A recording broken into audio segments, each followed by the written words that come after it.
There we go. Actually, I put these on. Easier. Okay.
Hello.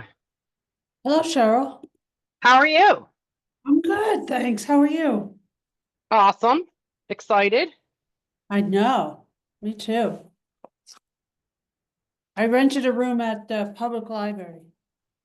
Really? Yep. Because I have a meeting this that I told you about and it's right up the street, so I figured this is the best way to do it.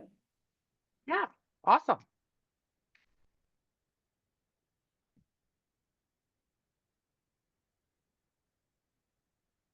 Look at you, blonde thing.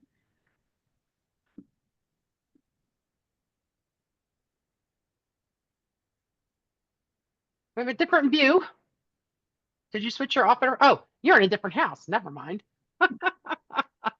Yes. That's right. I forgot about that. Minor. I know. Scoot over. I feel like I'm still figuring my office out.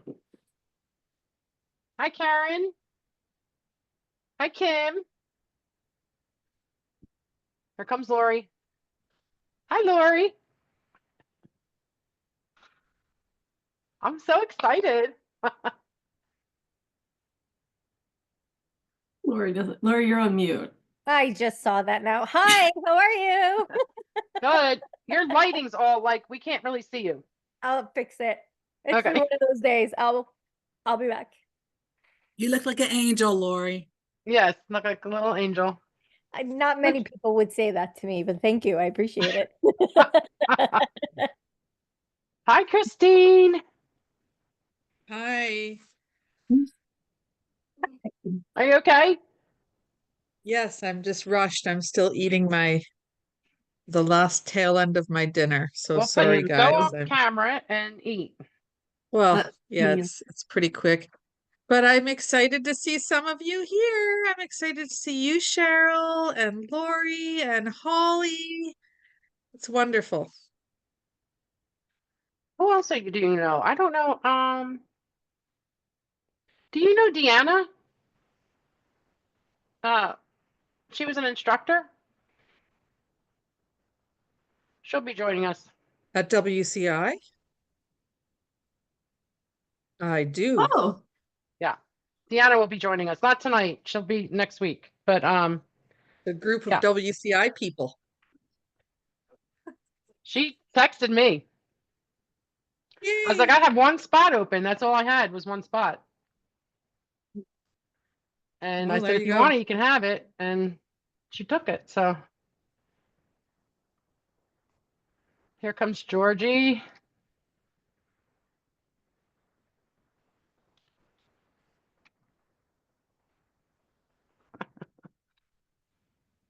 All right, I'm excited. All right, let me take some attendance here so I know exactly who's here. Let me put the gallery view. There we go. And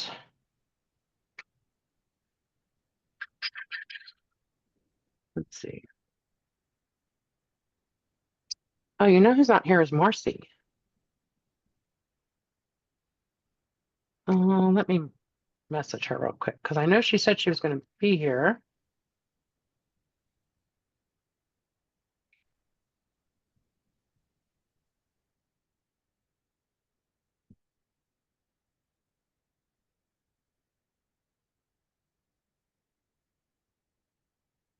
Hmm, what is her?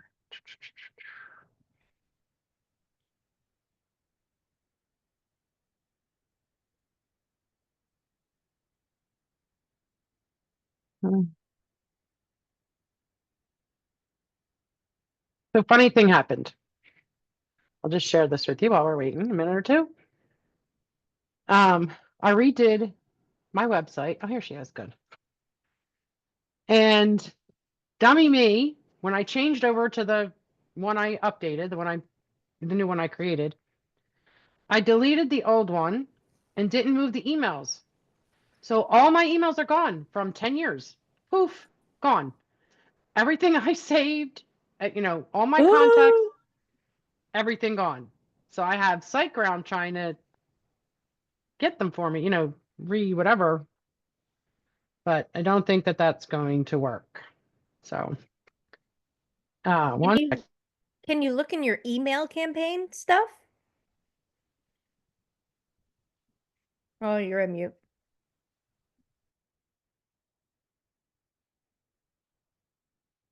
Now she's off camera.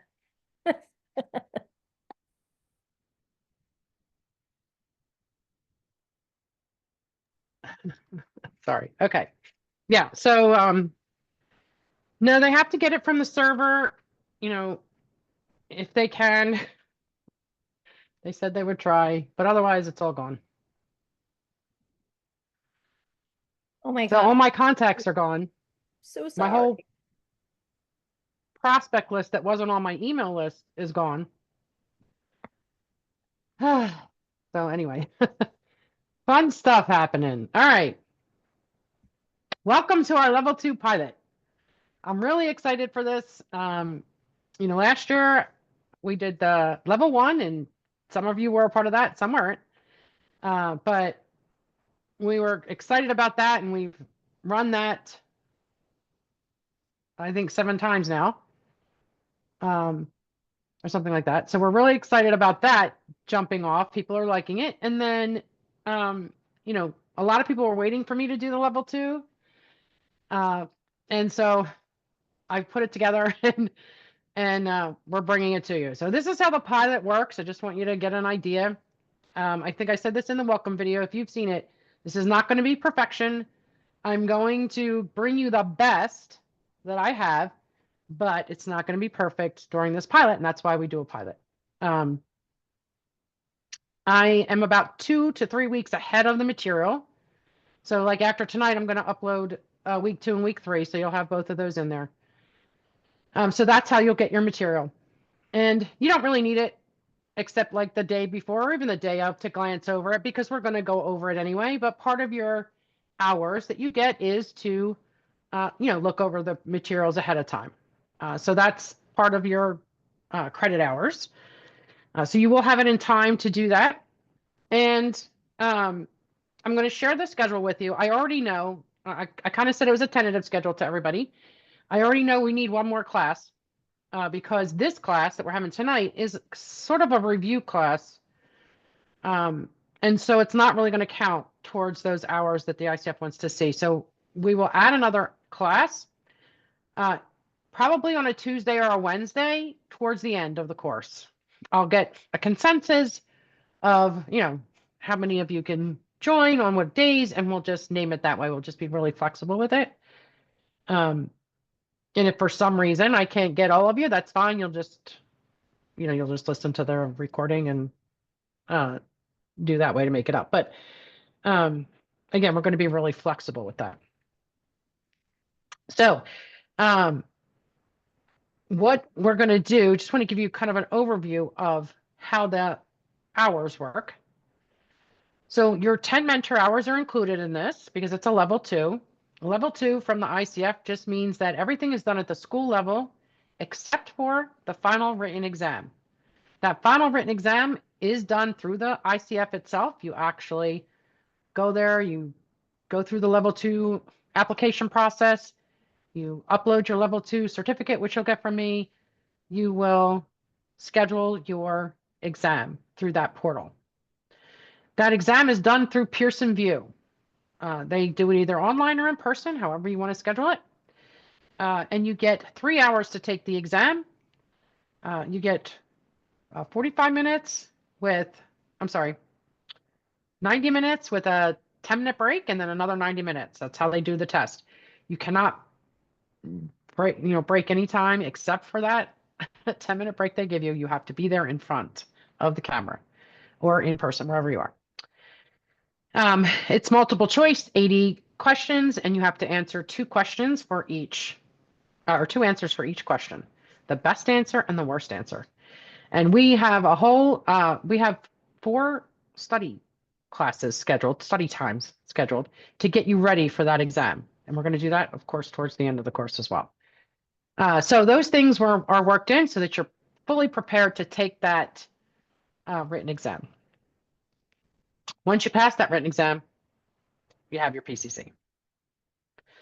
So part of passing this course in order to get to that step is that you have to pass a recording at a PCC level. And we're going to be working towards that the whole course. You know, we're doing in-class coaching, you're doing or peer coaching, and you know, you'll be assessed throughout the course as well. And then in your 3 one-on-one sessions, you, which are your 3 one-on-one mentoring sessions, you will submit to me recordings in preparation of that final. And then our very last class, you have the final in class. We do it like it's part of the class.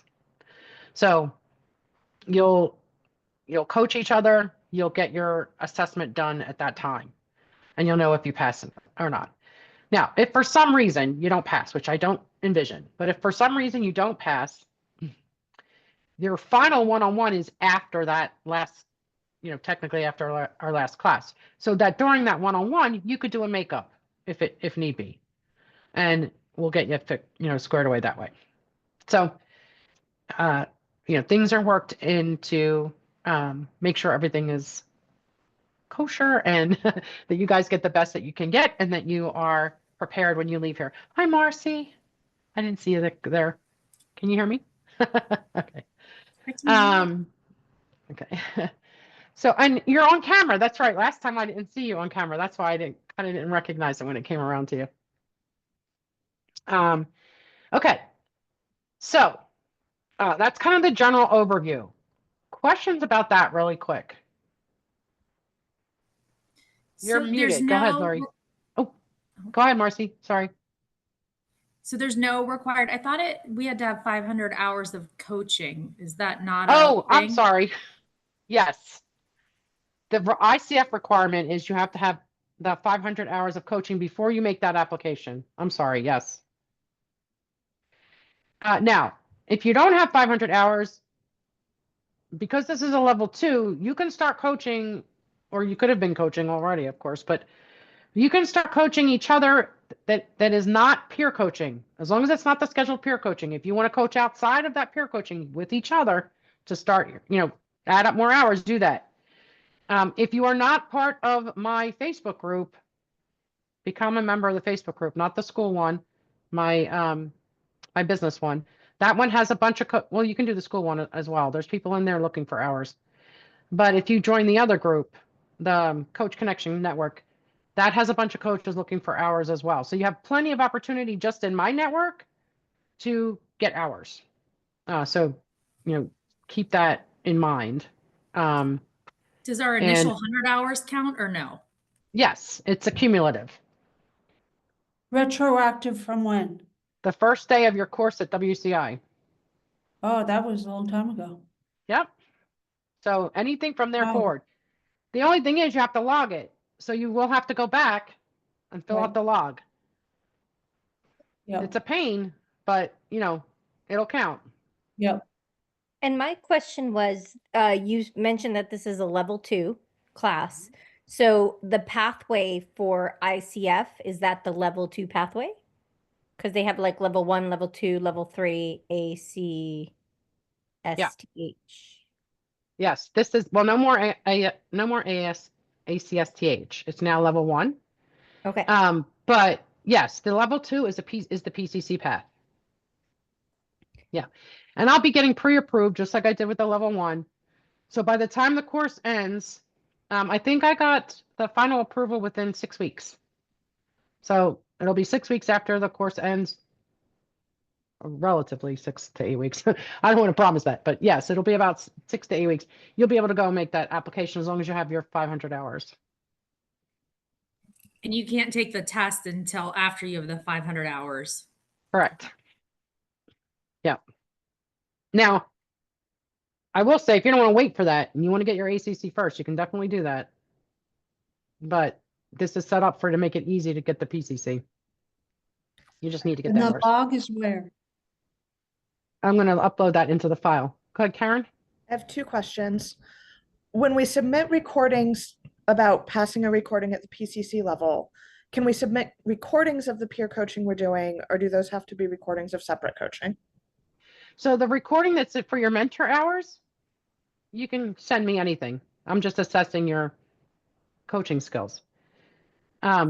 I will say that a lot of times people run into problems doing it with peer coaching, but it's up to you. You can, you can, because we tend to want to help when we have another coach, and that sometimes just doesn't work out, but it's up to you, however you want to do it.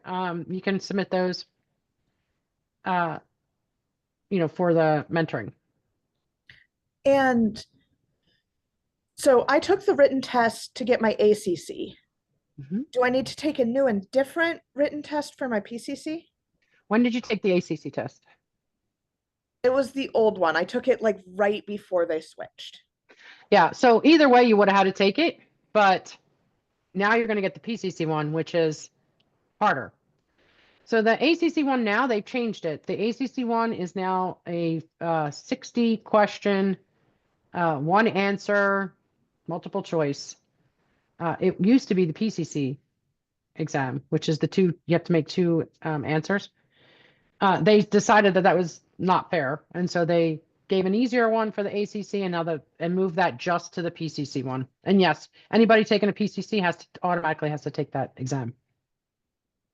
Even if we've already taken it for the ACC. Mm-hmm. Okay. Yeah, it's a first of all, it's a totally different exam, but you always had to take the PCC exam anyway, going from an ACC to a PCC. My understanding was that there was at least a period of time where if you got your PCC within some amount of time of getting your ACC, the exam would carry over. I mean, I don't really remember I'd have to look it up, but that might have been something that was, done in the past, but in the previous, I would say 3 years, that hasn't been true. They just want you to take that exam. They want you to take the harder exam. Okay, Patty, I'm gonna upload the log into our drive. Go ahead, Kim. So just so I'm clear, Cheryl, so we can use the hours that we use to get our ACC for coaching. Yeah. And then, yeah, from there on, because I've taken a lot of those coaching courses. So then so the ACC hours and then any coaching in those courses I can apply, and any work I've done after that. And Any coaching that you've done from the first day that you took that WCI course, you can So- count for your coaching hours. yeah, do they have any record of any of that stuff? No. Okay. But you had to have your log then for your ACC, so I would just get that, try to find that log. Yeah. Yeah. So hopefully, yeah, I can find it. Okay, Thank you. you're welcome. Anyone else? If you're talking to me, Laura, you're on mute. Oh, okay. Cheryl, I totally separate topic, but an email. I didn't get the UpCoach link. I got a link to your successful coaches website, and I logged into that, but not the UpCoach. So Let me see. I looked for my spam. I don't know if somehow it didn't even make it there, but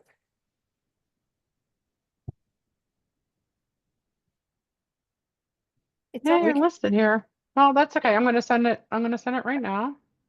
Again. Let's see.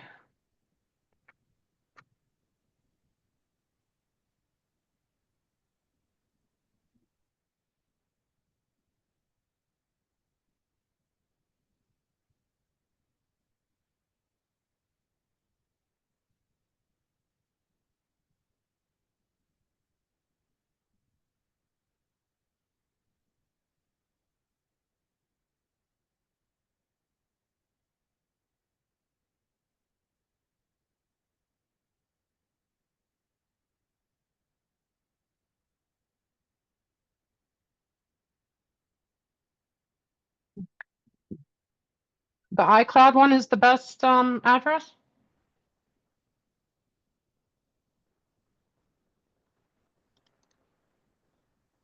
sorry, I was talking, I was on mute. Yes, that works. And if you need a Gmail, I can send you that. Yeah, this says you're already a member, so let me see here. I'm gonna remove Maybe, you and would you have not put the link in in the chat? Because the only link I saw was for the successful coaches. So I just don't know if I'm logging in maybe in the wrong place. well, I'm gonna I'm- let's show you. I'm gonna Yeah. show you right now. Yeah. I'm on the login and it is taking my email, but it says I can't log me in and it won't send me a password reset. Is that Holly? Yes, sorry. Why is that? Can you I don't log know. into any of the other classes? No, I can't get into UpCoach. But unless I'm on the wrong link. All right, hang on, folks. Let me I don't think I am. I am going to do it this way. I'm going to go in to the program. So in my calendar invite, it is UpCoach. Do you want me to just copy and paste that in the chat? Thank you. Yes. Let's try that.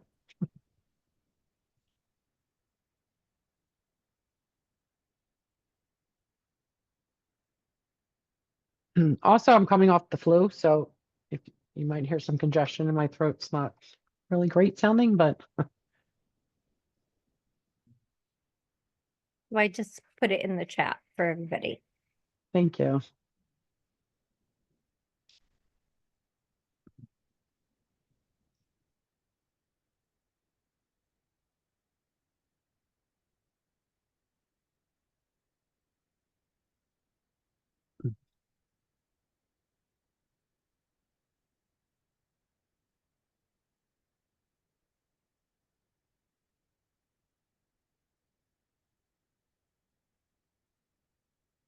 That work?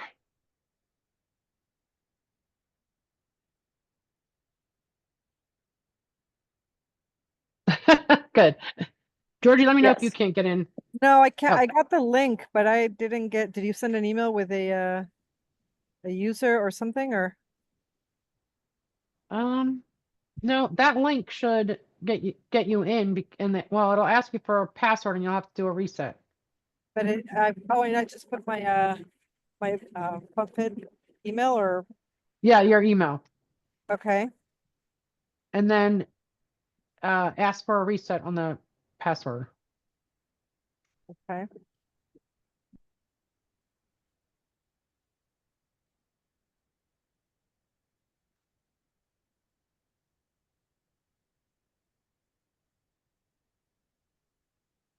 Tell me no query results 404 error code.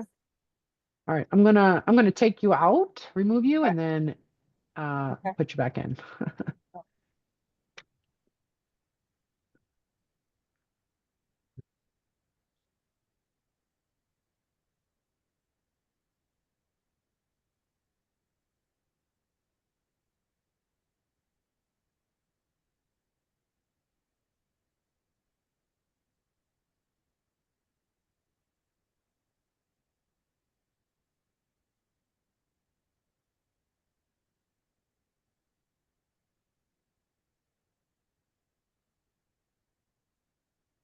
Oh, I did remove it.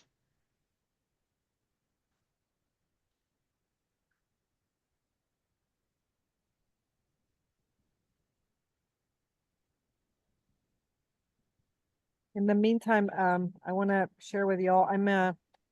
We're having a big storm coming up, it appears, and I am sitting outside because my dogs are incredibly anxious about it. So they're driving me crazy inside. So that's why I'm outside, and I might have to be migrating in and out and following the weather patterns and my dog's moves. Okie doke.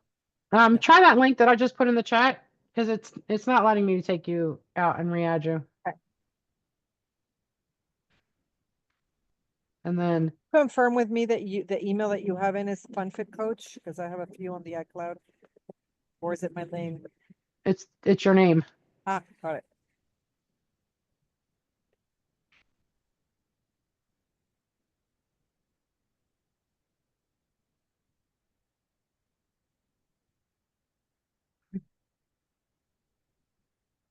All right, so what I'm gonna do now is I want to just kind of share the schedule.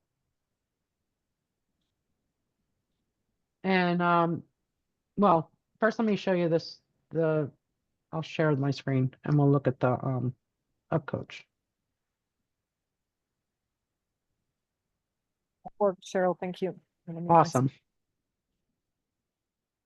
Okay.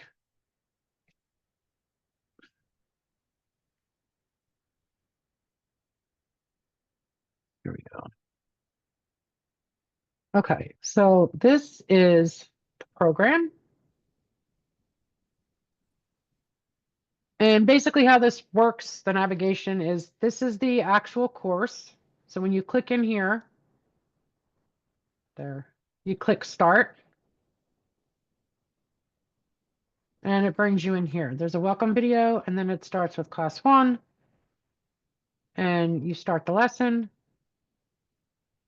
And then once you're done that, there's class 2 and so forth.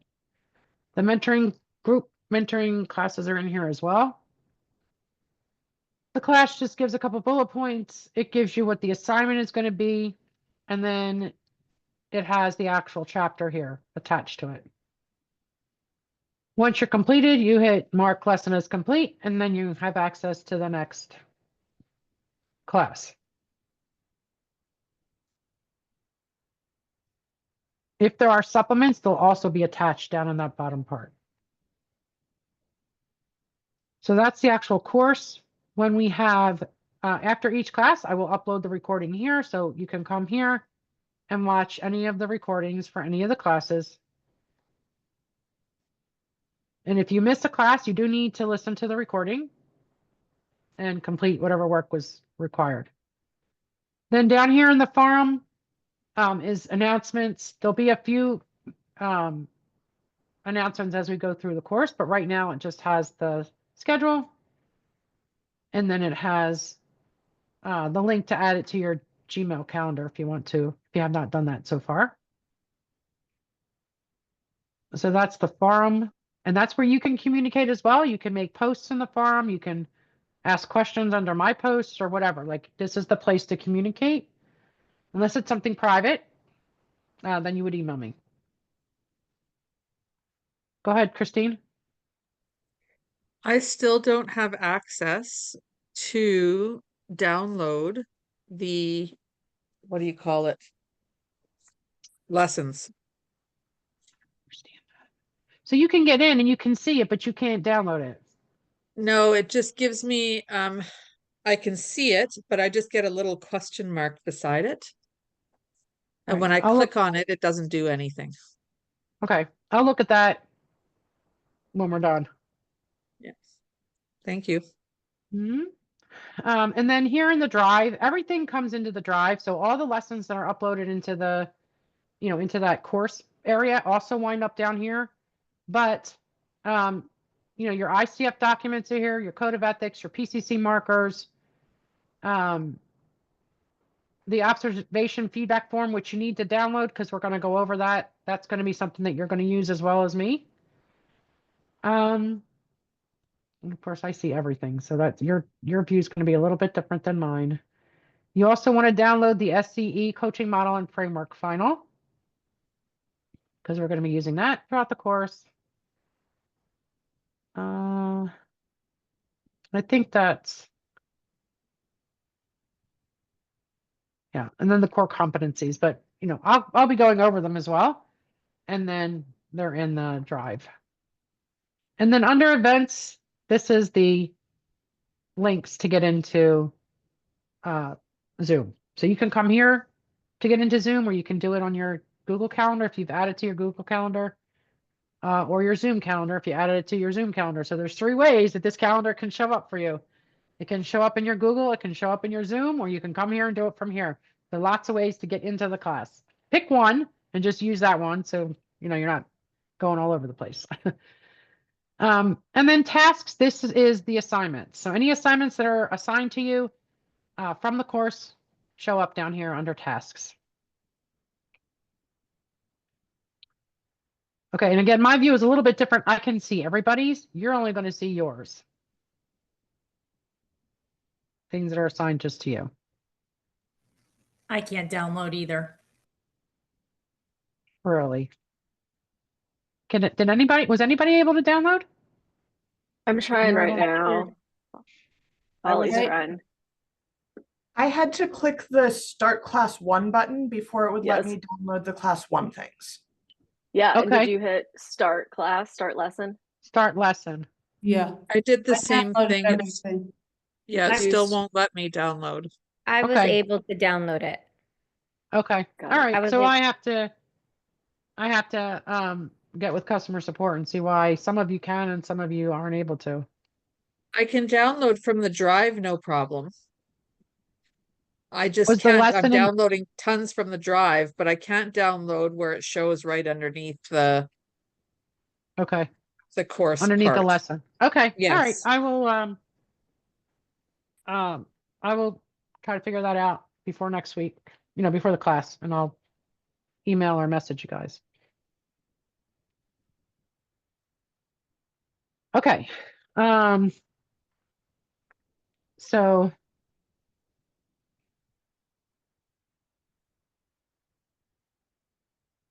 okay, so that is up coach. And now I want to go over the schedule.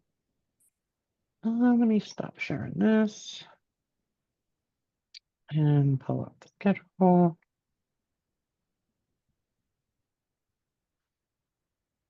Cheryl, you asked to email you any sessions we couldn't attend. Yes. Did you get mine?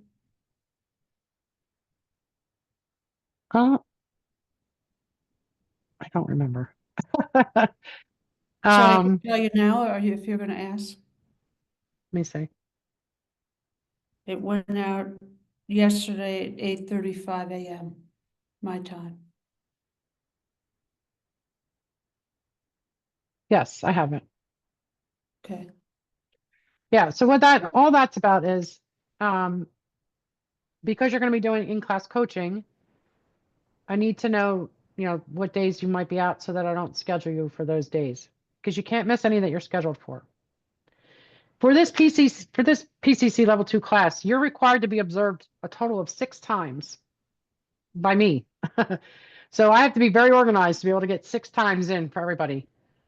So one of them is that final, so that's fine. But you have 5 other ones that we have to do. So we need the in-class ones, and of course your one-on-ones, the ones that you submit for your one-on-ones count as well. But it's a lot, and so in order for it to stay organized and to make sure everybody reaches that milestone, because it's required in order for you to apply, we have to make sure that you're going to be in the class that you're scheduled to coach. Now, of course, if emergency comes up, that's a little bit different. We'll try to work around that, but for the most part, if you're scheduled, we need you to be here for it. And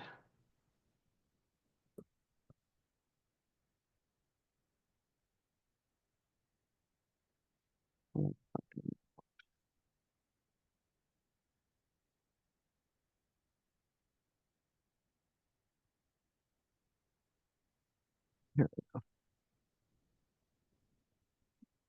we go. Okay, so this is our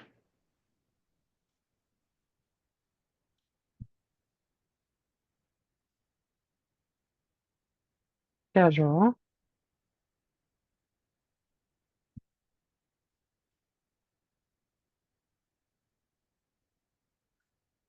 And actually, get you a different visual, because I don't know that is going to be a good visual.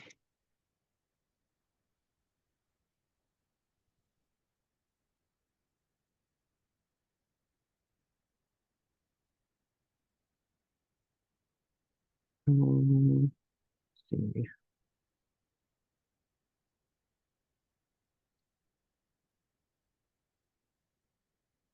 Where is it?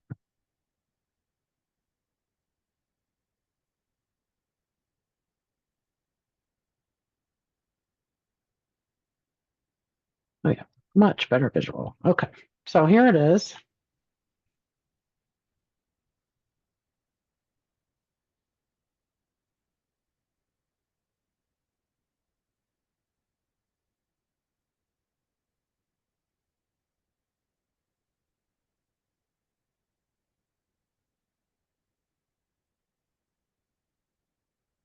Okay, so you can see, we start tonight. I worked in the group mentoring. The reason why we're having the group mentoring so quickly, the first one next week, is we're going to go over all the requirements again for the PCC. We're going to go over a couple things about the application process and all that to get you ready. And we're going to have, an in-class coaching session as well, because the group mentoring still has to happen over a 3-month period.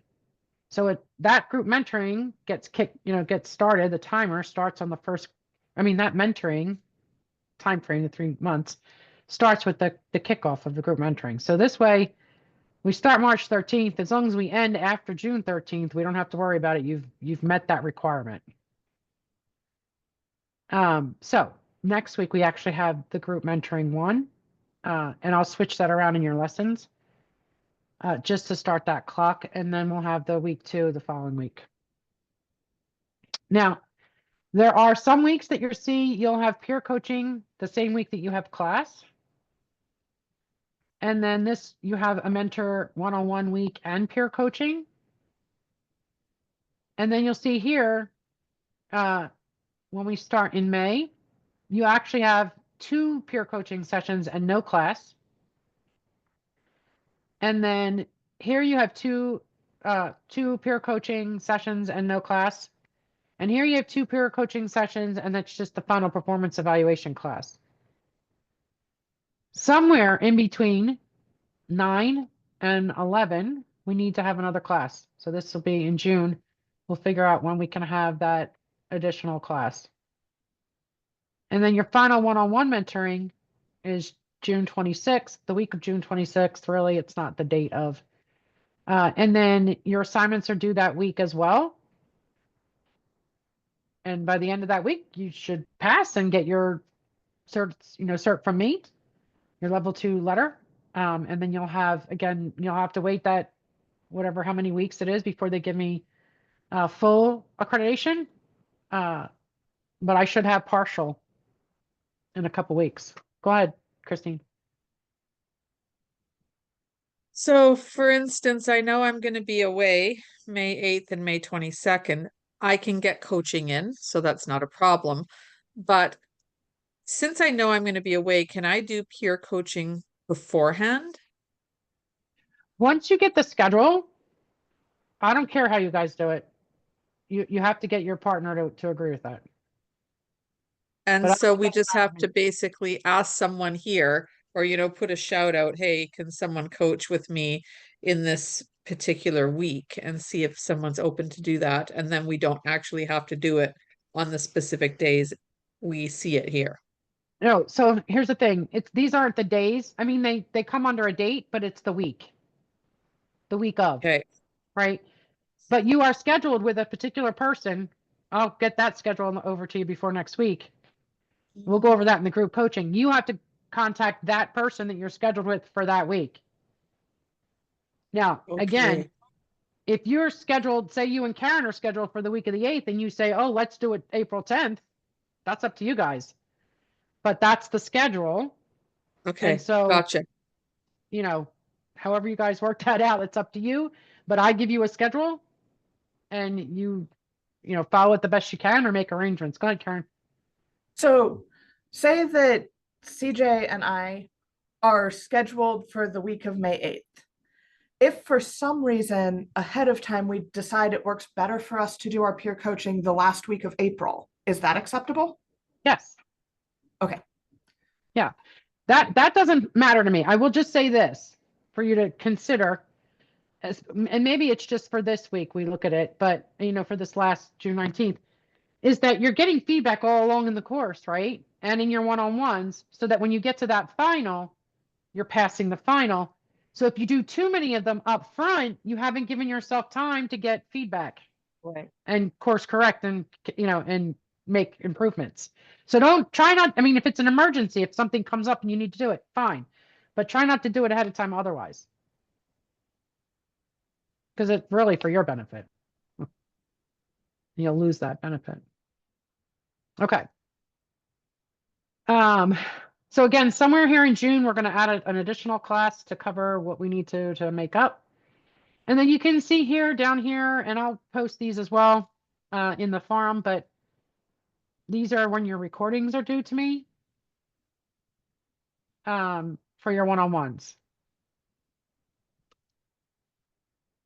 Now, those one-on-ones, again, those recordings can be your peer coaching. It could be a client. It doesn't matter who it is. If you are going to use each other, just make sure that you're not trying to help each other, right? You're just, as much as possible, you are the client, and let the coach coach. Don't help them in any way, because I'm telling you, 9 times out of 10, it works against the coach. And that's why I usually say don't use other coaches. But this is the PCC level, and so you have a little bit more freedom here. But you want it to be to your benefit. How long do the sessions have to last? Does it have to be 60 minutes or could it be 45? Oh, you could do 30 minutes, and 30 minutes you coach, 30 minutes the other one coaches. So it's an hour total, but 30 minutes each What for if your you're peer coaching coaching. a client? So if you're coaching a client, here's the thing. If you're going to submit recordings to me, I don't want them longer than 40 minutes. Okay, So 40 minutes tops, no matter what kind of coaching you're doing for me, yep. no more than 40 minutes. And peer-to-peer is 30 minutes each. Peer-to-peer is 30 minutes each. The other thing is, when you submit a recording, you have to submit a transcription as well. You can do that one of two ways. You can get the transcription on your own. You can use AI, but you need to go through AI and correct it because it's not 100% accurate. Or if you want me to do the transcriptions, I can do that for you. It's $25 for each recording. I send you a link. You just pay it and you upload your recording, and I take care of it all. So that's 2 different ways that you can do that.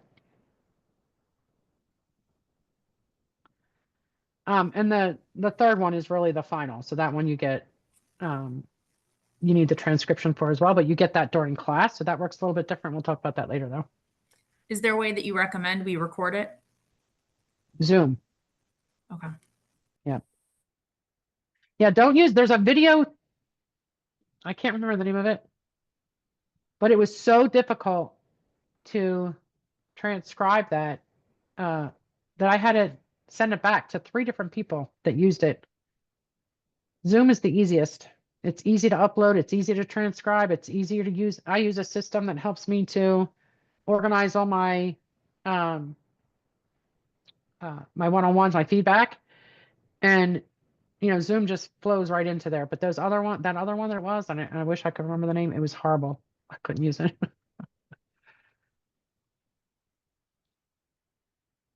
All right, let me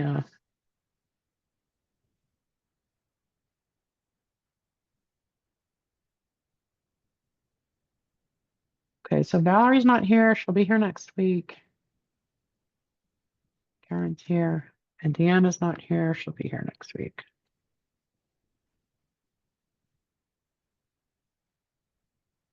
Okay, you can only miss 2 classes.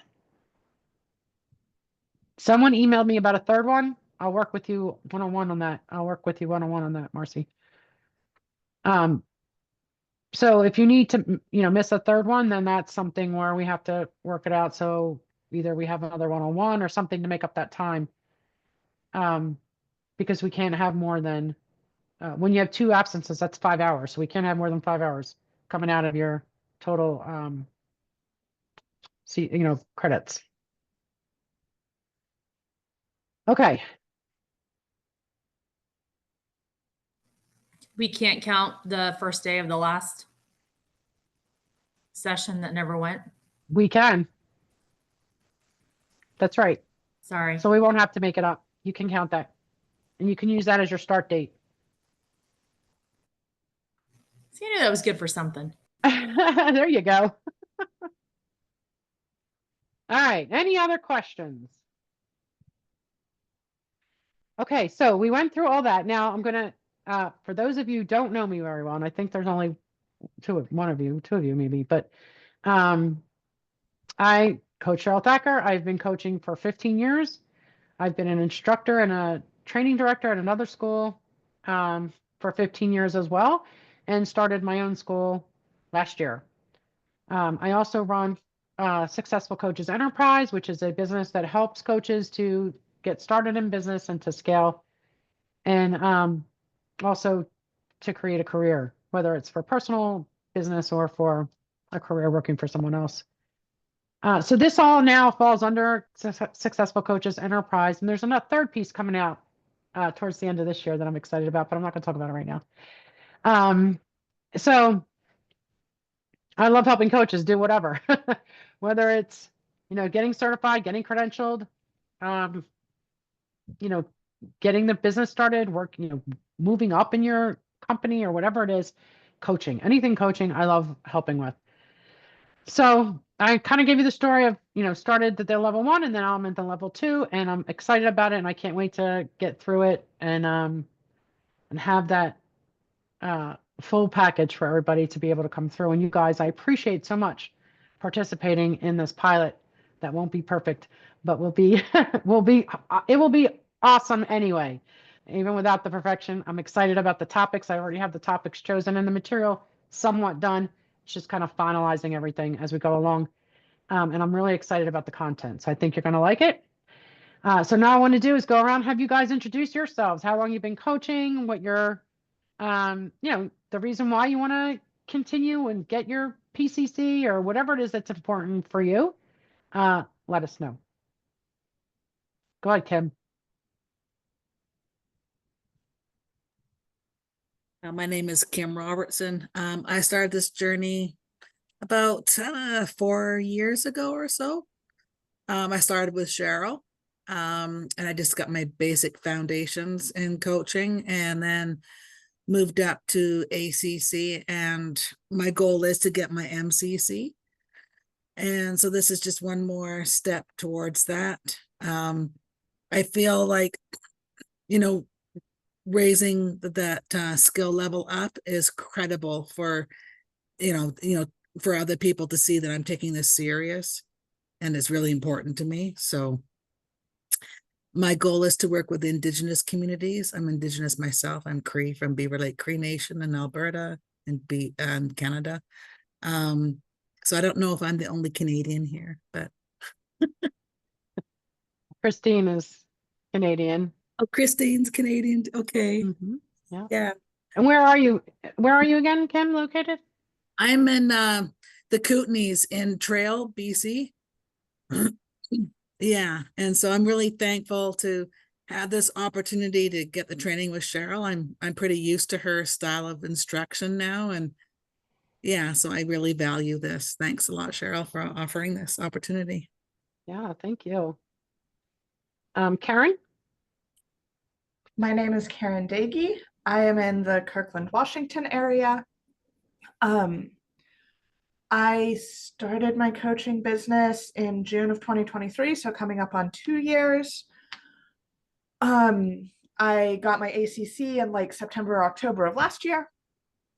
And I am taking this class because I think I want my PCC at some point. I am still quite a few coaching hours away from my PCC, but I got my ACC through the Institute for Life Coach Training, ILCT, and decided I didn't want to get my PCC through that and was looking for another PCC coaching program. And my mentor coach suggested this, and I was like, sure, I'll do the thing. It is worth noting that while I'm not officially diagnosed, I have a lot of traits that align pretty well with autism. And that can be a whole thing sometimes around a lot of standard coaching practices. Okay. I'm definitely open to helping out in any way I can where you see that you might need that help. Yeah. I have a son that's autistic, so I, over 30 years with that. So thank you. And I'm just going to share because mostly everybody here knows Matthew. So Matthew is Karen's mentor coach. Patty. Hi, I'm Patty Cordero. I'm Aspen, Colorado area.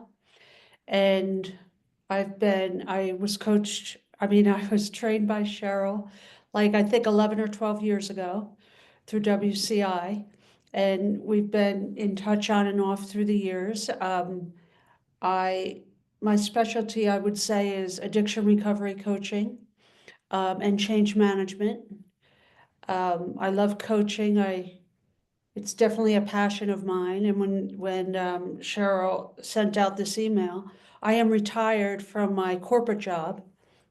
And, I really want to be in this environment where, I have structure and,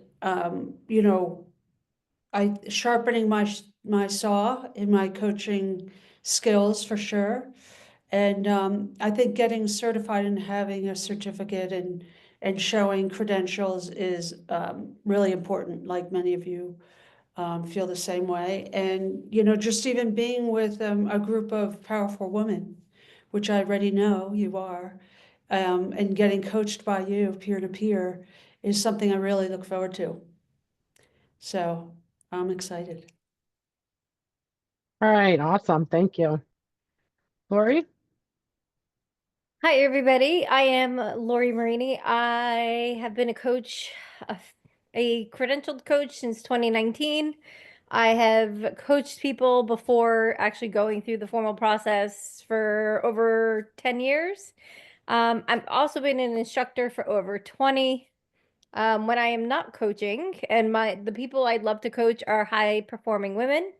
I love taking somebody who is just settling in life and just really leveling them up. It's just my passion. I also coach people around cancer and their journey. To be honest, it's something I'm trying to get away from. So, and when I'm not coaching, I am a physician assistant in pathology, hence the whole cancer thing. So it's really an honor for me to be here with you guys tonight. And I know most of you. For those of you that I don't know, I cannot wait to get to know you. And I think it's going to be amazing. I love this all female group. Sorry, Matthew, but that's just where we are. Well, we had like 3 men in our previous pilot. Oh, and by the way, so everybody knows, Lori and Holly are both instructors at the Coach Academy. So they'll be leading a couple of the group breakout things that we do in the course as well, but they're both going for their PCC. Okay, Christine. Hi, I'm Christine Jakins. I am in Saskatchewan. Kim, I'm very excited to see another Canadian here in the group. It's wonderful. So I live in Corner Gas. There was a TV show after this little tiny town I live in. That's how everyone knows where it is. I met Cheryl because she was the instructor at WCI. I went through that, then got really sick, and then decided to change back into coaching and did her ACC recently, and then got really sick. So here I am continuing on with my PCC. Hopefully won't get sick again. My other job's done, so now I can just focus on this. And I'm so excited to see some faces in here that I just found to be inspiring and uplifting and amazing. And I'm really excited to be here with you, Cheryl, and thank you so much for the opportunity to do this at a reduced rate and all learn and grow together and getting to meet all the new people and working together with you too. Awesome. Thank you. Georgie? Hi all. I'm Georgie. I am originally from Argentina. I live in Hawaii. I've been here for about 25 years. I have been working as an executive coach for about 8 years. That was prior to my coaching through WCI. That's where I met Cheryl as well. I've been working with my work with executive coaching is specifically around collaborative intelligence of teams. It's neuro-based assessments that we do for that. And then I've been working in the field as a health coach for 15 years before that. I'm also a clinical psychology PhD candidate. And I am looking forward to integrating both therapy separately, but working with therapy and continuing my work with coaching. Happy to be here. Awesome. Thanks. I just want to mention something that Karen brought up in the chat is that and something that we actually talk about. We have a module around inclusion and diversity. So some things that we're going to talk around, we have to be careful when we say things like women, men, whatever, when we have those gender titles. So we're going to talk about that as well, but apologies for that, Karen. Holly. Georgie, if you need to do any therapy hours, I will gladly give you my life. Well, like the last few years, the others have been dealt with. I was a youth pastor for a really long time, and then I had some jobs for a while, and then in 2020, I started with WCI and got my ACC and made a huge change in my life. And I love coaching. So when I did youth ministry, I trained youth leaders, particularly in Indigenous youth workers in Europe, right? So I love that mentorship in training them and helping them move forward. So I think that is why I have loved, I'm getting off track. Wait a minute, I'm confusing myself. So I know it's late. Hectic. No, today's been so hectic. Big change. And I think for me with coaching, I miss that aspect of training the leaders, not so much being with the teenagers, although I do miss them, but it's different. And so for me, like I've just found that coaching really scratches that itch. Being with other adults, and whether I'm an instructor or their personal coach, that's what I love. Like that's what drives it for me. I really like to coach people who have, this sounds horrible, through burnout or more. When I came back to the States, I completely had reverse culture shock and had a breakdown. And I did go to a great therapist and we worked through everything for like 2 years. But then when I was done, I didn't know what to do next. And so that's why I just did jobs for a while. And if I would have had a coach, I wouldn't have wasted like 7 years just doing jobs. I could have gone, quicker into the next career. So I really live in Charleston, South Carolina. Okay. But secretly, I guess, on the down low, I live in Harrisburg, Pennsylvania. Oh my gosh, you're so goofy. It's so cold. It is cold. It is cold up here. Yeah. She's not far from me. It's cold. Yeah. All right. Thank you. Marcy? Yep. So my name's Marcy Lucian. I did my ACC level with Cheryl at WCI. I think I did the actual class in 2017, and I think I finally went for the test like 2 years ago because I'm a big slacker. I just really struggled to, I said this in my last kickoff. For me, I have a few certifications. I work in HR, and for some reason, they all kind of run the same cadence in the same way to get recertified every year. And this one is like totally different for me. So it just kind of, I don't know, throws me off. But I work in HR. That's my day job. And so I use a lot of the coaching tools in my day job, which it has really helped me ask better questions when folks are making decisions and helping guide them. Kind of, it's a little different, right? Because being in HR, there is sometimes a right and a wrong answer based on the law. But helping people discover things for themselves has been really helpful for me. And I hope as I, at some point, start to transition into retirement, that this will be something that I really enjoy to do for, part-time on the side. Awesome. Thank you. All right. So, thank you all for the introductions. And what I want us to do is we're going to take a quick break now, because then when we come back, we're going to actually watch a video of a PCC recording. So we're going to jump right in. You're going to see what a PCC coaching looks like, sounds like. And go ahead, Christine. I just wanted to check quick, the marker sheet, are we gonna get one of those immediately? It's in the drive, but I can put it in the Oh, chat. I didn't see it in the drive. I I'll, looked. I'll just upload it to the chat. Oh, thank you, because I want to be able to check that out. Yeah, and I was looking for that. Yeah, I'm gonna share the one that I have for the recording. And the other thing is, I saw here minimum skills requirement for ACC credential. Are you uploading one for PCC credential as well? PCC markers is what they use. They don't have a minimum skills. It's just the PCC Okay. markers. Yeah.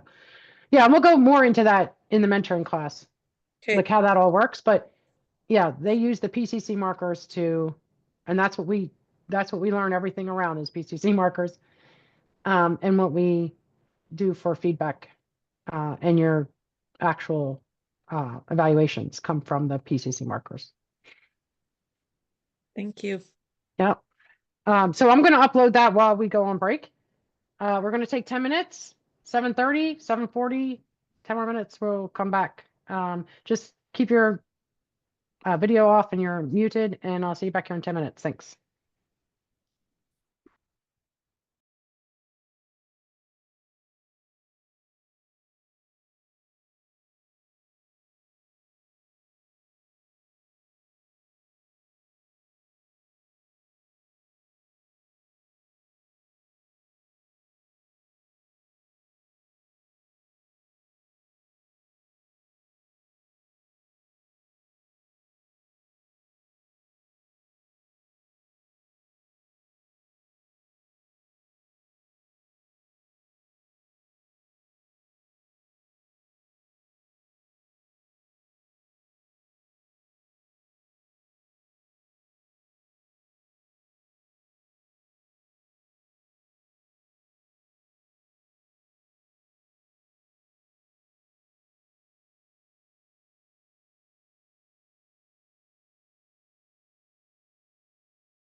You guys can come on as you come back.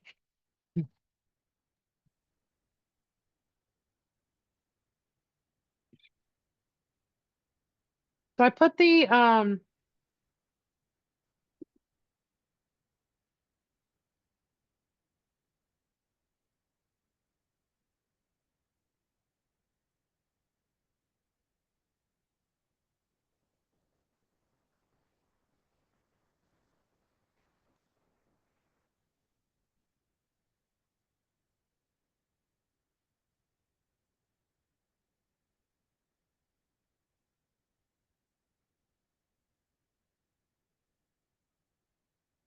okay.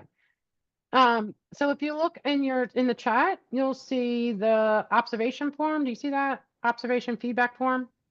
Go ahead and download that. That is what you're going to be using, and I'll share my screen. That's what we're going to be using throughout the course. Not only do I use it, but you guys are going to use it as well when you observe the in-class coaching sessions. You'll be assigned a specific area to focus in on that form. Everybody's assigned different areas. This is to help you really ingrain those PCC markers and the skill that showcases those markers. So you'll be filling those out just one competency at a time throughout the course. And then I do, a lot of the form throughout the course, depending on which competency we're focusing in on. And then your final performance evaluations are a variation of this form. It's more in depth because we have to have a timestamps and everything, but it's based around the same thing, the PCC markers.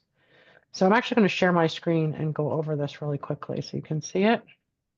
Kind of understand what it's doing here.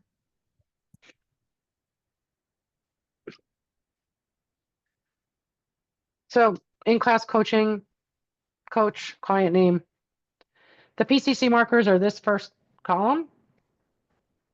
So it has the competency first, establishes and maintains agreements, and then each of the competencies under it.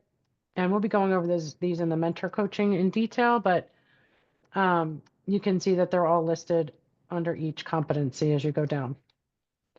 And then as we're listening to the coaching sessions, and depending on which one you were assigned, you'll make note. If you look in the form, you get to choose an answer. You'll say, yes, they're showcasing that marker. They're somewhat doing it, or no, they're not doing it at all. And then, some comments if you have one specifically. But, and then we'll have a discussion afterwards based off what you guys observed. And then, of course, what I observed. The coach will get that feedback, and then we'll have a discussion around it. So this is, collaborative.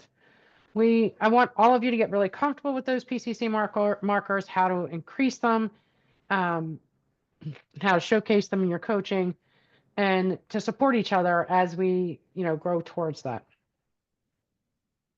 So that's that form.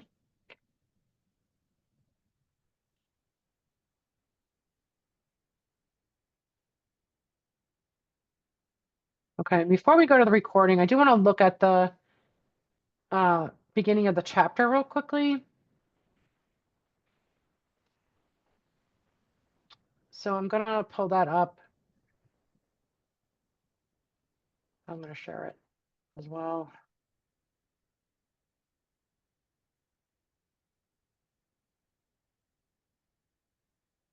So this course is to deepen your coaching skills, and we want to look at emotional intelligence as well. I didn't mention that yet, but this course is going to be based on a deep dive into emotional intelligence. Emotional intelligence, I feel, is a key skill in order to be a really good coach.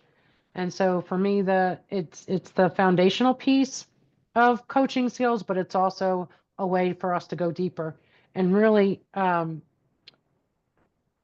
be present in the PCC markers and the level of coaching that we need to be at for PCC. So these 10 bullet points here are the framework based off of my Coaching Academy's philosophy. So I actually encourage you to read through those.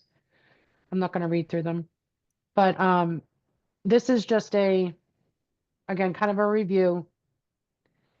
And we really need to start looking at what are the PCC markers? How do we incorporate them into our coaching? How do we expand on them and get better at them? So the PCC markers actually give us measurable indicators of our competency and our coaching skills. So we get to look at key areas as well as the outlining areas as well, but the key areas of presence, deep listening and reflection, and evoking transformational change. So at the PCC level, it kind of goes beyond the simple structure that you learned at the in your ACC level classes or your CPC level classes, because we need to be more adaptive in PCC coaching. And actually, I'm going to stop saying PCC coaching. I'm just going to say in deeper coaching, because it really is deeper coaching skills. So when we are able to, adapt to the current situation, adapt to the different things that clients bring, the different types of clients, their personalities, their own emotional intelligence that they bring or lack thereof. Not all of us have emotional intelligence, or don't have high levels of it, or just have high levels in certain areas and not others. So there's a whole gambit there. So when we're able to kind of demonstrate that deep listening, that intuition, how to ask those powerful questions, how we can help shift perspectives, and really help the clients get to deeper insights. That's when we really start to shine in our deeper coaching skills. So we're not looking at offering solutions. Obviously, that's not what ICF coaching is. We're looking at creating that environment where transformation happens naturally from the skills that we bring to the sessions. So we have coaching standards that we follow. And again, you can read through these, but basically we're upholding the ICF Code of Ethics. We're always looking at ethical development, accountability. We want to, develop a coaching mindset. We want to make sure we have strong agreements in our coaching, that we build up trust, safety, and rapport, that we are very present with our clients, that we actively listen and we reflect what we're hearing, that we create awareness. We help with growth support and contextual understanding, and of course, the emotional intelligence. Then I'm going to just kind of come down to the coaching model. So I know everybody learned off of a certain model, whatever your courses were.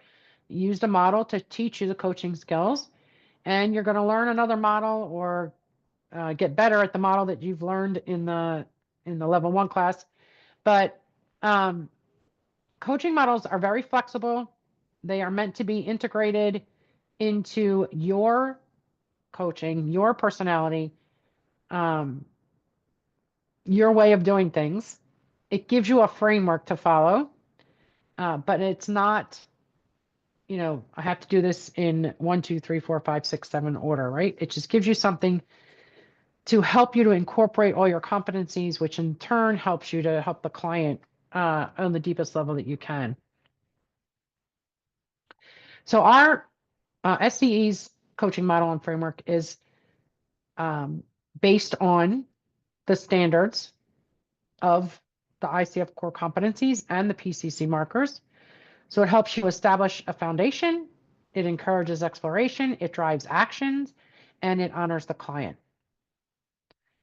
And this is our model here. It's just these 10 pieces where we are setting the stage, we're reviewing goals and progress, we're structuring the agreement, we're going through the engagement and exploration phase, where active listening and reflection is shown throughout the conversation. We're creating that awareness. We're challenging and encouraging clients. We're helping them with action planning. We're supporting their growth, and then we're closing the session.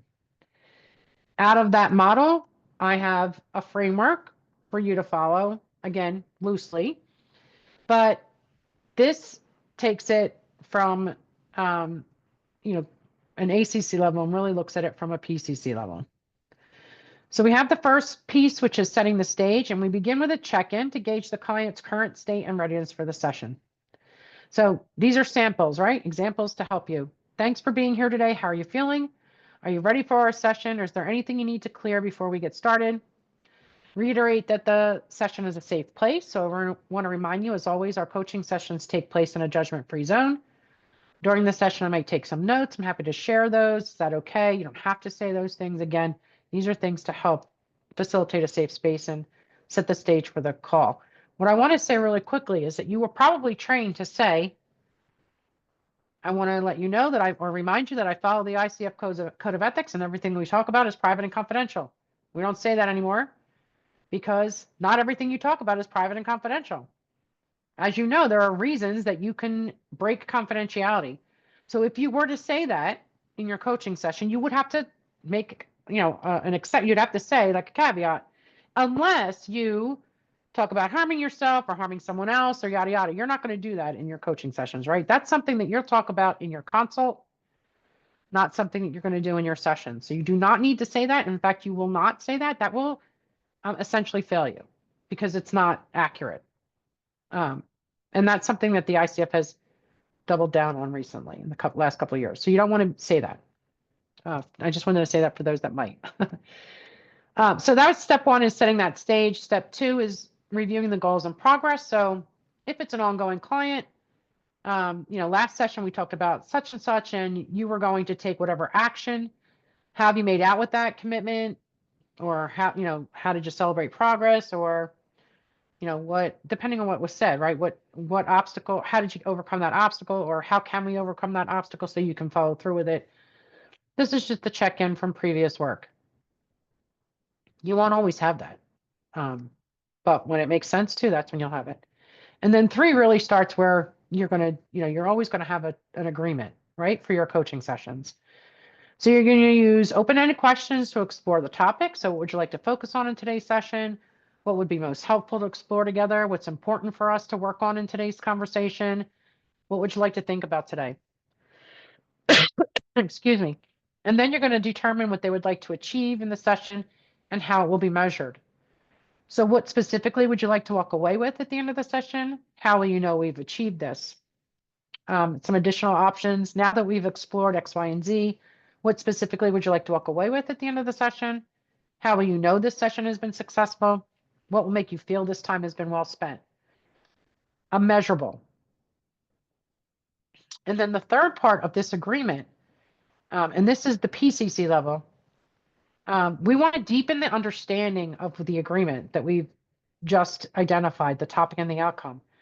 So first you want to, reflect it back. What I hear you saying is that you'd like to focus on whatever the topic is, and at the end of the session, you'd like to insert that result. Is that correct? And then you want to check in. What will achieving that goal mean to them, or what will reaching that mean to you? Or what will change when you've accomplished that goal? How is that important to you now? For what purpose do you want to achieve this? You want to go deeper than just having that topic and outcome. And then you want to take the next step and allow the client to lead the discussion. So you have topic and outcome, and you have why it's important, or what's going to change for them, or what it means to them. And now you want to say, okay, that's great. Where would you like us to start today? And allow the client to determine where that conversation now goes after you have the agreement. Then 4 is where we have the engagement and exploration. So, explore the current situation. What specifically about this challenge or situation is a problem for you right now? What have you learned from trying to solve this so far? Engage in current realities. How is this situation impacting you right now? What's different about this situation from others where you were successful? So we're just exploring the topic, exploring the situation around the topic. And then 5, we have the active listening and reflection. So you want to challenge any limiting beliefs or assumptions. What belief do you hold that might be stopping you from moving forward? What is making you think that is true? or what is making you think that is not true, whatever the situation is. And then encourage the client to consider alternative perspectives or solutions. What would really help you to look at this situation differently? Again, these are just suggested questions so you can get a feel for it. And then we want to create awareness, right? So we want to facilitate the discovery of new insights and perspectives. What new insights have you gained about this situation? What else may be going on here? And challenge limiting beliefs. So what might be another explanation or perspective on this issue? Things are going to help the client look at these things a little differently. And then you want to challenge and encourage as well. So push the client to go beyond their comfort zone, but not so much that they are uncomfortable, really uncomfortable in the conversation. That's not what we're talking about when we say outside of comfort zone. There is a little, there's a little bit of uncomfortableness in being outside your comfort zone, but not like where they're squirming, right? We're not trying to put anybody on the spot or, make them feel, whatever, unwelcomed or whatever the case is. But we do want to challenge them, and we want to push through any limiting beliefs or maybe habits that they've developed. So what's going to be different this time? And then we want to provide that support and encouragement as well to build their confidence. How can I support you as you take on this new challenge or as you work through this, whatever the case is? And then the action planning, which is basically we're collaborating to develop those action steps that the client can commit to. So what specific actions will you commit to before our next session? What is the next or some other actions you can take? Make sure that they're specific, measurable, achievable, relevant, and time-bound. This is a great place to really practice SMART goals in your conversations. When do you want to have them completed by? How will you measure your progress? How will you know that you've completed it? And then you want to support client growth. So what obstacles do you think could get in the way of accomplishing your action plan? How can you plan to overcome them? And then support them to achieve the results by helping them to build in accountability. So who or what would support you in accomplishing this? And then closing the session, so having the client summarize their key points and commitments that they come up with. So kind of reviewing the actions, timelines, and accountability, and then partner with the client to close the session. How much progress have you made toward what you wanted to accomplish? What have you learned about this yourself? How would you like to close our session today, which is the easiest way to get the client to really determine how the session closes? Or what else would you like to explore before we close? You could say things like, how are you feeling about the progress we made today? What is your biggest takeaway? What does it mean to you knowing X, Y, Z? Things along those lines. And then the optional is ask for feedback on the session to model continuous improvement. So what feedback do you have about today's session for me? What can we potentially improve on for next time? Those are good ways to get some immediate feedback from your clients. The other thing I want to mention, which isn't, it's worked in here at the end, but it actually is something that you want to look at throughout the conversation, is to look at their progress. So about halfway through the conversation is a good time to also ask, so far, we're about halfway through our session. So far, how much progress have we made towards whatever that outcome is you were looking for? Another thing that you can ask is, towards the end is, what have you learned about yourself in this session? Or what have you learned about the situation? So to check in with that learning. Those two things are PCC level questions to get clients to really look at their progress within the session and then also look at their own situation, like look at the internal look. Okay, so I really wanted to go over that model so that you have that. We'll talk about emotional intelligence in a little bit, but what we're going to do is go to the recording. And what I'd like you to do is just kind of look at that feedback form as you're listening to the recording.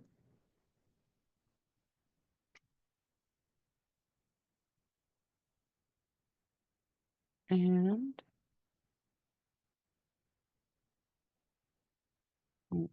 stop that. Go back. There we go. Okay, so I'm going to, if I remember how to do this.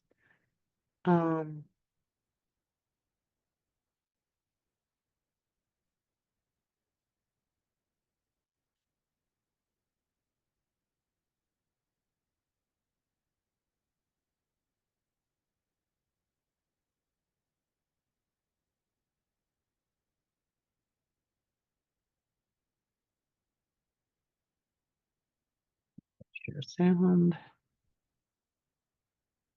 Now you let me know if you can't hear this, please.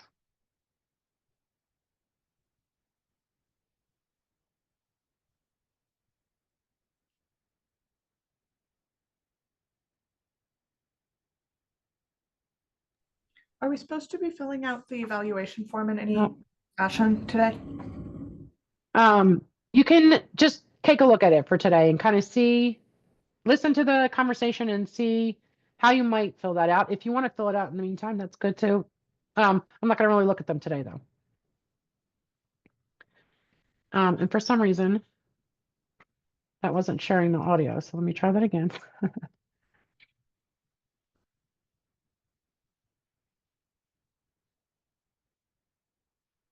Share sound.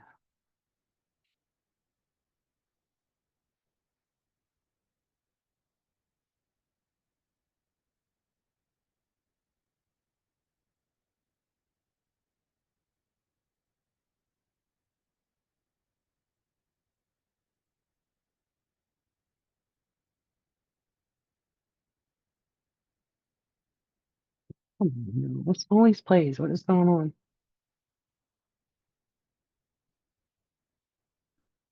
What's going on?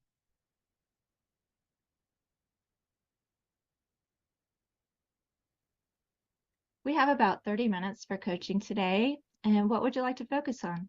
Okay, so that one played. Why isn't the other one playing? I'll try it again.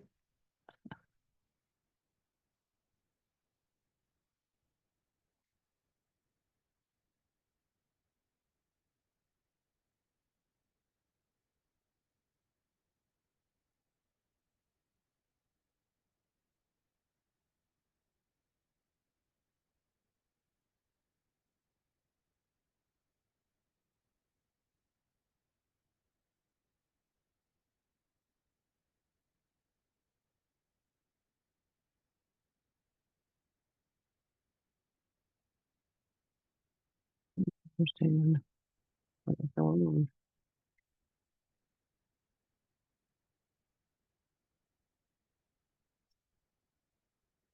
Yeah, no thanks. All right, so that's really weird that that one video is not playing. Um,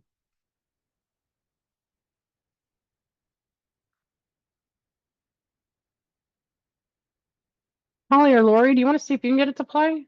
I don't know if it's maybe it's because it's my channel. Sure. Do you want to send me the link so I could have it very quick? Yeah.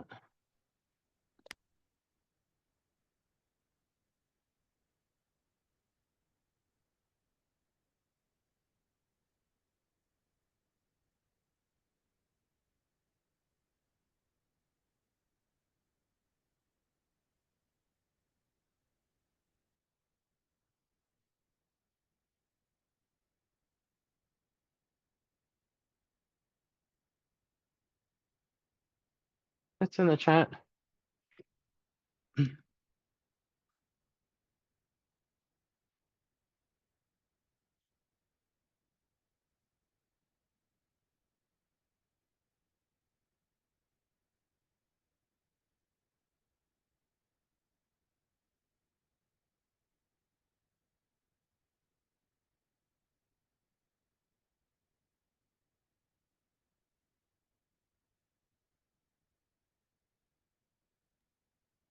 Doesn't start until quite a few seconds in. Like I'm at 22 seconds and it's still quiet.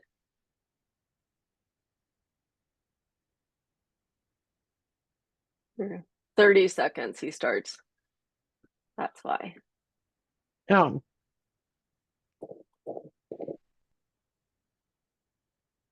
okay. Let me try again then. There really should be a warning on it.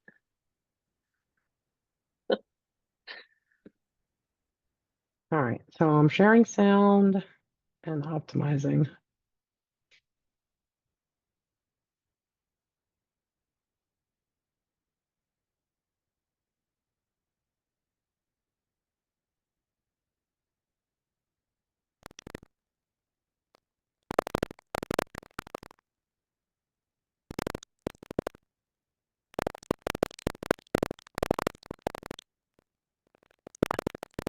All I hear is crackling. I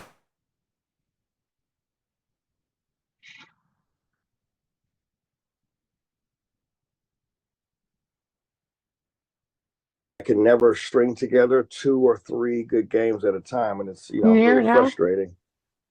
It's Okay, I'm gonna just put it back down. Game would you like to address? use some help with my golf game.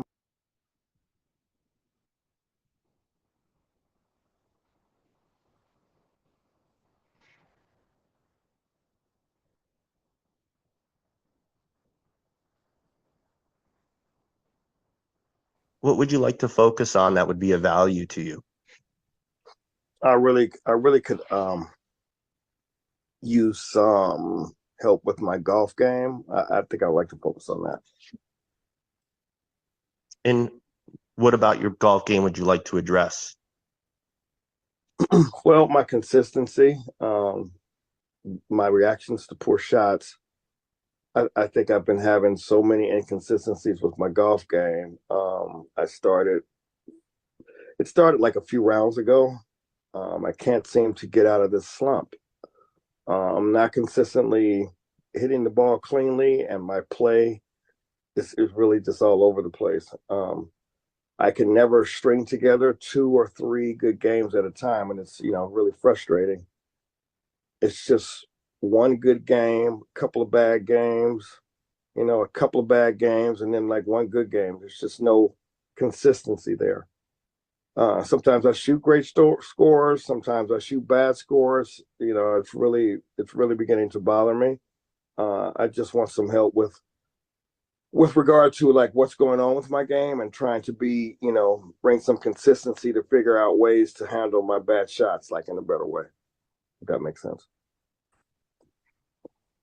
Yeah, it makes sense. And so what specific goal would you like to achieve by the end of today's session? Well, I think really kind of get some clarity, gain some clarity about what's getting in the way of my game, and maybe learn some strategies that I can try on and implement, to better manage, like the negative emotions that arise, so I can maintain like just some semblance of consistency in my game. Help me from preventing mistakes from taking me further away from the game. I just want to learn some ways I can continue to enjoy playing regardless of how the round is going or how high my score is. Shooting a bad round shouldn't affect me wanting to go out. Okay, and how will we know you've accomplished what you set out to by the end of today's call?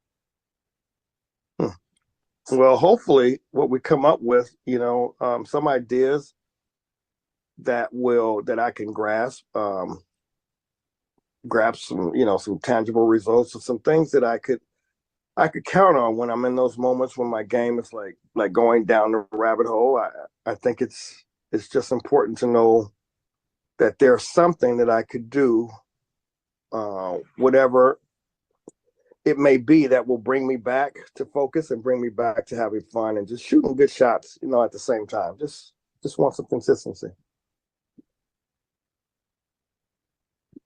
And why is playing consistently important for you? Well, shooting lower scores for one. I'm not out there to just lose all the time. Not making a fool out of myself out there. I played in some tournaments with some partners. It's good to know that they can count on me. It'd be really good to know that they can count on me. So just making sure I'm consistent, being able to bring, this person and know that this person is going to show up consistently. Once I hit a poor shot, it's like a spiral. It goes down fast.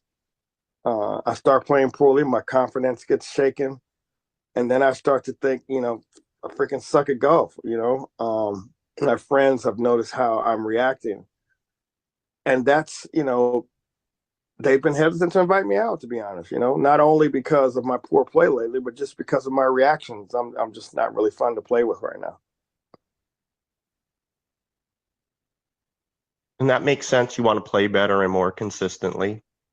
And so what I'm hearing is that not only does the inconsistency impact your play and your enjoyment of the game, but also your relationships and sounds like it's like a domino effect, like where once one domino falls, the others fall quickly. So what comes up for you when I say that?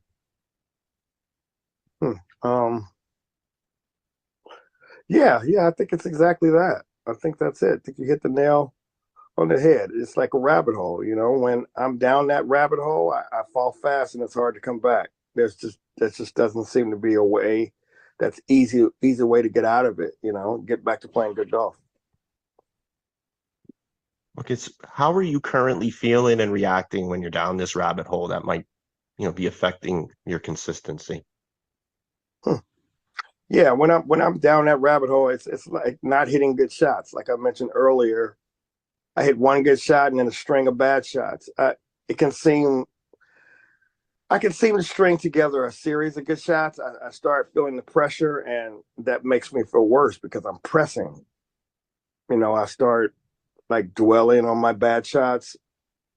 I notice I become tense, frustrated, like angry, and I'm cursing. So I know I'm really beating myself up. You know, telling myself mean things. I tell myself I suck. It's not worthy. I'm not worthy to be out there. You know, I'm just not having fun lately, and it shows through my reactions. I'm not fun to play with right now. I'll own it. You know, it's just the state of mind that I'm in. So my friends have noticed it too. I just don't know how I'm showing up out there and why I'm showing up there in a bad space. Okay, it sounds like that you're having a lot of thoughts and emotions going on at the same time. I mean, so it's no wonder that you're losing focus and playing inconsistently. So how do you think focusing on all of these other thoughts and emotions may affect your ability to play consistently? Yeah, if I hit a bad shot, basically all those things you just mentioned go off in my head. I find it hard to move past it. It's I start reacting emotionally, like throwing my clubs, beating myself up, and yelling at myself aloud. You know, it's just berating myself in public's not a good thing. You know, so it's just taking me totally out of my game. That's when I start to lose focus, and that's where I think the inconsistency comes in. So not only am I shooting high scores, my reactions to poor shots strain my relationship with my golf buddies. So yeah, I'm just trying to figure out myself right now. I'm not really bringing much of my full self, my true self, to the game when I'm not doing well. I just kind of suck to be around. How would it feel to figure out a way to bring more of your true self forward? I feel it would feel good to show up as my true self. I think the way I've been reacting and behaving lately is not really who I am. I'm a really easygoing guy. I'm a happy person. I wouldn't be letting a string of negative shots affect me so much. I'd feel good, calm, like cool, calm, and collected. You know, I would be joking around, having fun with my buddies. Yeah, I'd just be having fun. I'd like to show up like that more consistently. What do you believe the first thing we should address to move you closer to being more consistent and showing up as your true self out there when you're on the golf course? Well, yeah, just not to put pressure on myself. When I feel a lot of pressure, I lose focus really quickly. I think the pressure causes me to lose focus and causes me to play really inconsistently. You know, then I start to notice I'm like dwelling on bad shots. You know, I'm like asking myself, like what are you doing? Like I don't feel I belong out there. My game really unravels pretty quickly after that. So concentration and focus is like super important. I think that's where I'm lacking. When I lose focus, I feel like pressure to shoot better, and I start to play really poorly, and I don't like how I'm reacting. You know, like I mentioned before, when I can't hit several good shots in a row, I feel disappointed, frustrated, angry. Yeah, my golf game just goes right out the window when that happens. So why do you think you put so much pressure on yourself? I'm a competitor. You know, I want to hit the fairways and greens and sink my putts, maybe get some birdies. You know, I just want to, you know, I don't want to look bad out there. I want to shoot low scores. I want to have fun and shoot low scores and keep up with my friends. That's just who I am. And to be honest, they're pretty serious players. So I think I feel pressure to play well to keep up with them. It's more fun when I play well.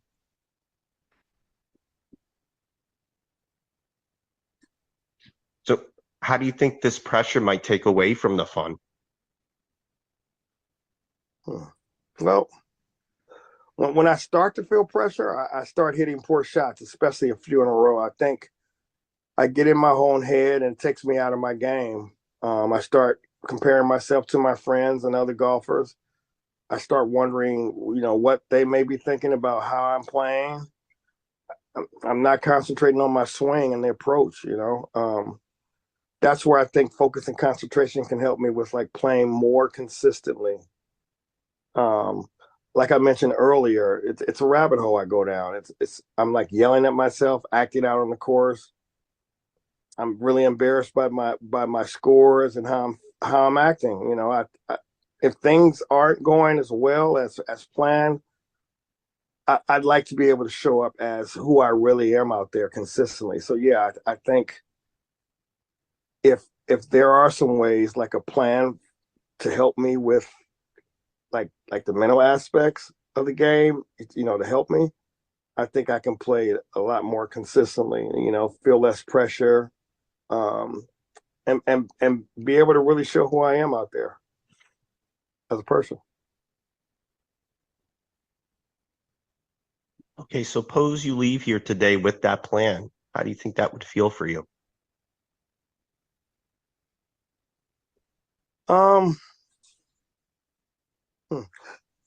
I think it'd feel great. I mean, to be honest, I would feel relief there is something I can do to shift and keep myself from going down that rabbit hole. Yeah, I definitely feel hopeful about having a plan that can help me play and show up just more consistently. Yeah. I applaud your willingness to take a look at yourself and try to figure out how to do something differently. Yeah. So what comes up for you when I say that all we can control is the preparation, effort, attitude, and our reactions?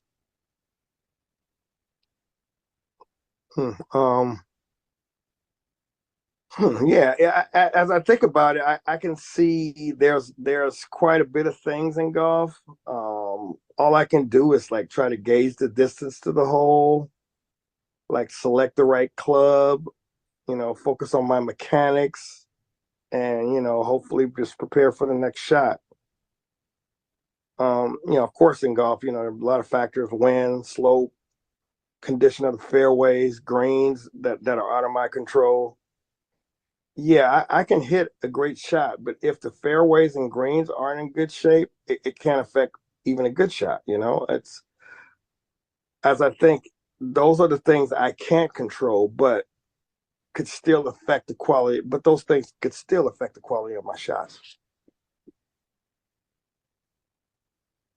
Okay, so when you think about those factors that are really in your control, how would that help you feel differently about your game?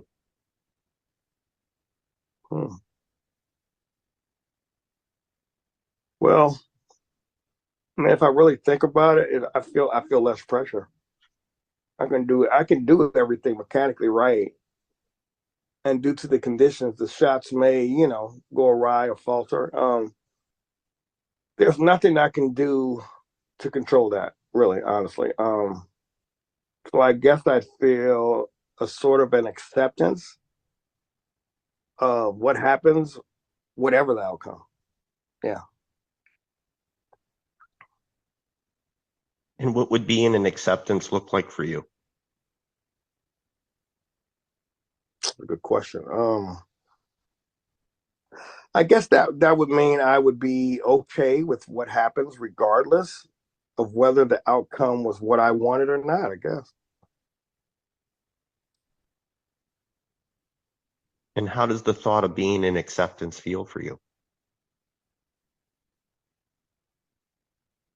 I feel less pressure and okay with whatever result there is. Now that I'm thinking about it, I wouldn't feel like rattled and angry, upset, or it would. If an outcome wasn't what I wanted, I wouldn't be really that upset. It would really help me move on from that shot and ready to accept the challenge of the next shot, I guess. So after hearing that, that sounds like that would be put you more in an emotional space. You mentioned seeking. How might being in that acceptance help you with how you react?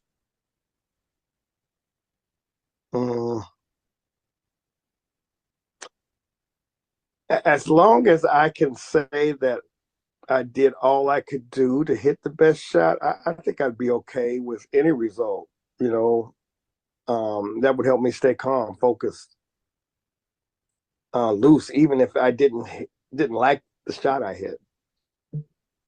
I have to admit, I want to hit a good shot. I want to shoot low scores. If that doesn't happen, it's fine. I just want to be a better player out there, and I want my people to really enjoy playing with me. Yeah, so it makes sense that you'd want to see, tangible results in terms of, outcomes like a good shot or low scores. Yeah. Are there other aspects of golf, other aspects other than performance that makes golf meaningful for you? I'm a really technical person. I like the technical aspects of the game. I enjoy like strategizing the approach to the hole, like making sure I choose the right clubs for the conditions. I play on beautiful courses, some having a lot of beautiful views. I love being out there. I'm connecting with friends, networking, and just going out there to have a little fun.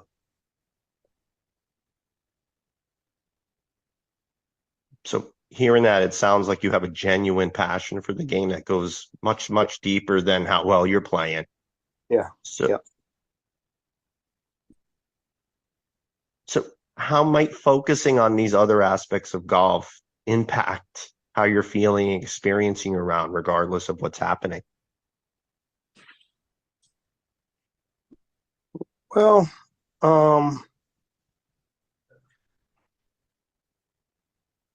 yeah,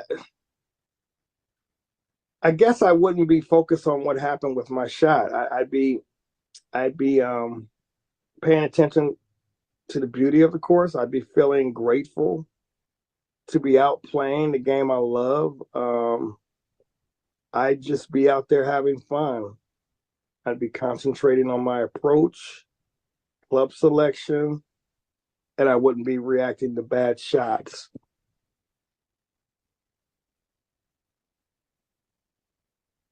So when you said that, I'm hearing that shift in focus could really help you with, your reactions and possibly even your concentration.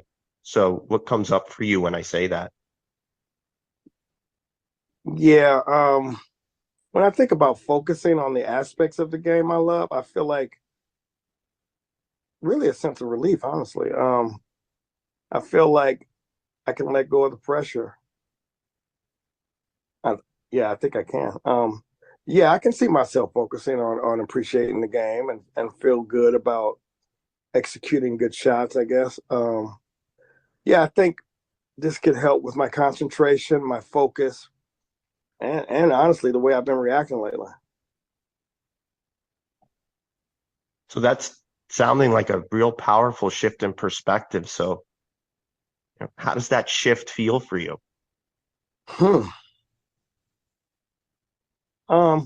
It feels better, honestly. Really, I'm actually excited to try it out. Yeah, that's great to hear that you're excited. And Mhm. so earlier you mentioned about some pretty strong reaction to some unwelcomed outcomes of a shot. So say you hit a shot and the outcome isn't what you hoped. Mhm. How might you be able to look at errors in a different way that may not have as much impact? Hmm. Um, well, I think I would be accepting, have more acceptance. Like I mentioned before, I could take the game less seriously, I guess. Hitting a bad shot or like shooting a higher score isn't the end of the world. There's bigger problems in the world, I guess.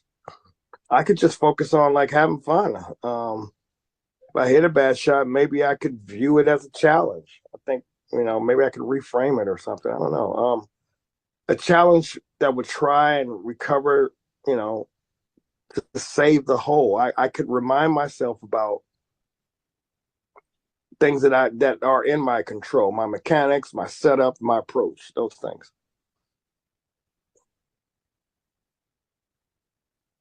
And how do these new thoughts feel for you? Yeah. I think I can feel confident that I can recover from the errors. I feel a little bit more hopeful for sure. I'm calm, composed. I would be feeling less pressure. I would feel, like being present for the current shot, having fun. I'm staying loose. I just don't want to tighten up. I feel like I'm not getting ahead of myself if I just, have more acceptance. I'm just out there. I'd be just out there having fun with my buddies. I think shifting towards these thoughts could really help me stay focused and calm on the course, even if I do hit a bad shot or miss a putt.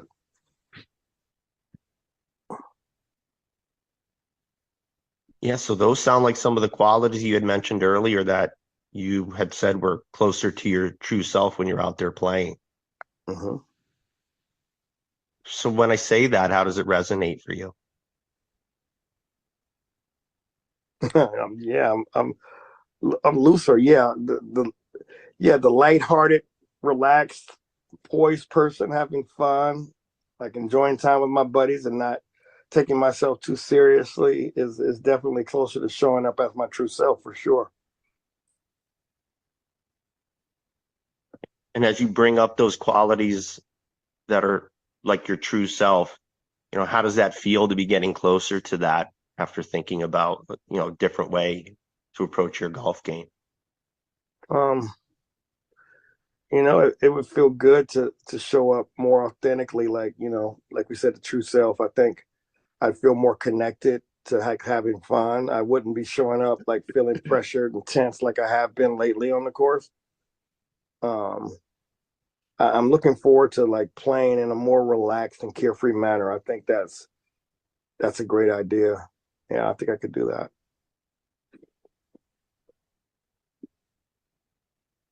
So what action do you think you might be willing to take to integrate, this new mindset when you're playing golf and be able to carry that mindset through despite what might be happening out there on the course? Hmm.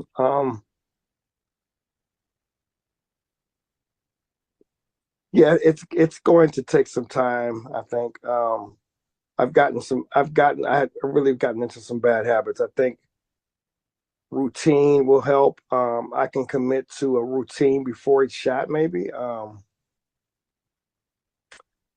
Yeah, so I'm into mindfulness. I think I could take some deep breaths, maybe do like a breath awareness meditation or something, to get myself grounded in that moment. It would help me stay calm, more focused and composed. I think I can let those other thoughts and emotions pass in that case. I could also see like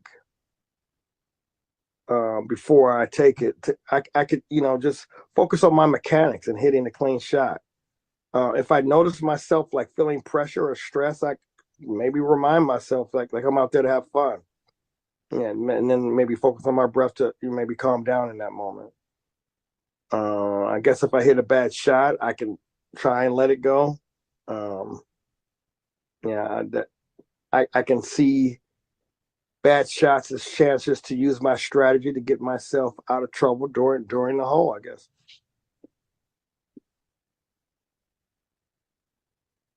Yeah, so this sounds like a solid, routine that could help you stay connected to having fun and being in the moment. Yeah, nice work. Thanks. And I believe this plan will definitely can help you carry you through challenges as they arise. So, what do you think the ideal time frame would be to start this? Well, I'm excited to try this new process. I think I tried like immediately. Yeah, I think the upcoming rounds would be great. I'm excited to try this process and see where it takes me. I think I could start it, during my next round of golf. I think I'm going to call all my friends and see if we can book a tee time next week.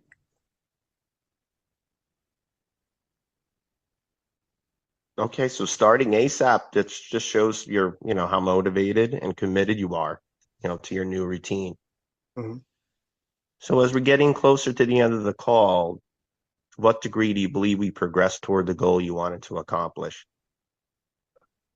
Yeah, I came in here with the expectation of, getting some tangible ways to help me with my golf game and my reactions when I may not be playing as well as I'd like. I think we did come up with some things I can do differently. Thanks, I appreciate that.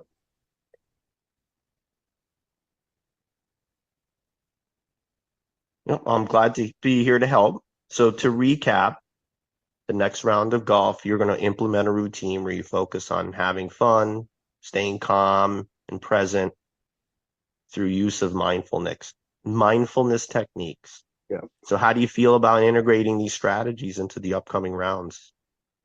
I'm excited. I'm ready. I'm ready to go. Book a tea time and figure it out with my friends, and see where this process takes me. So are there any supports you may need to implement the new approach?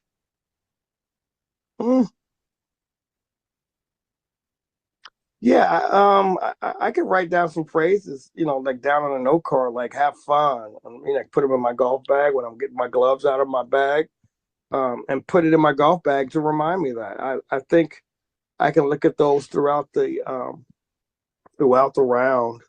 I think that'd be a good idea to start. And how would you like to be held accountable to this new approach? Yeah, I think I could maybe, I'm close with a lot of the guys I go out and golf with. I think I could, involve my golf buddies and so they can, know what I'm trying to do. Yeah, I think it would be a good idea to involve some of them, and they would be comfortable with reminding me to, when I start going off the rails and reverting back to bad habits, to just have that accountability with them. I think that'd be great. Okay, so it sounds like you'll have some friends to help you see it through. Yep. And I just want to applaud, your willingness to look at yourself and courage to make some changes. Yep. Yeah. So as we end the call, I'd like to invite you to reflect on some insights we discussed today. So what do you think you learned about yourself?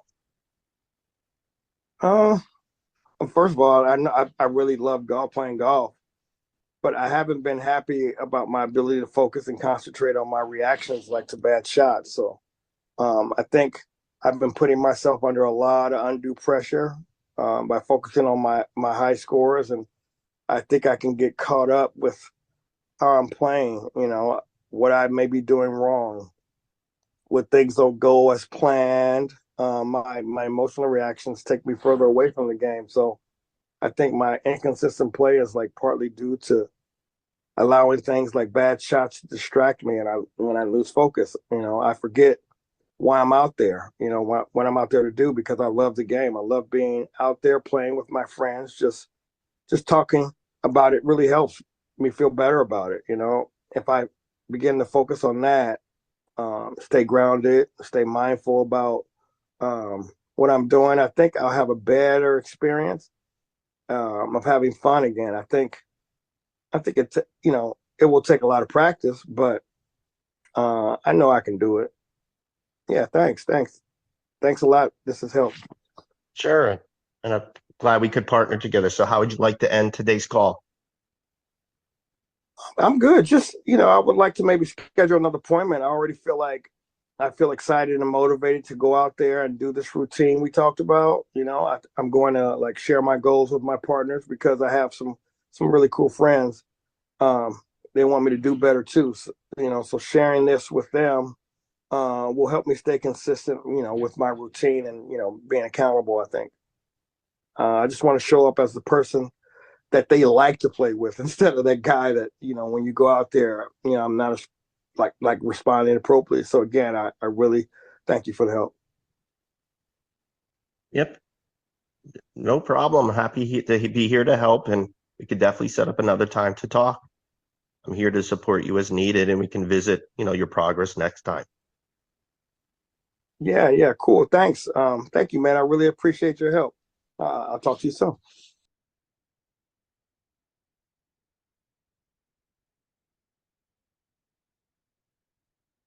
Okay. So I really like this session. It's very simple, right? It's not a complicated topic. The coach is very, it's almost simplistic in how he goes through the whole conversation and really gets to the bottom of things, right? And he doesn't get emotional, but he acknowledges the client's emotions.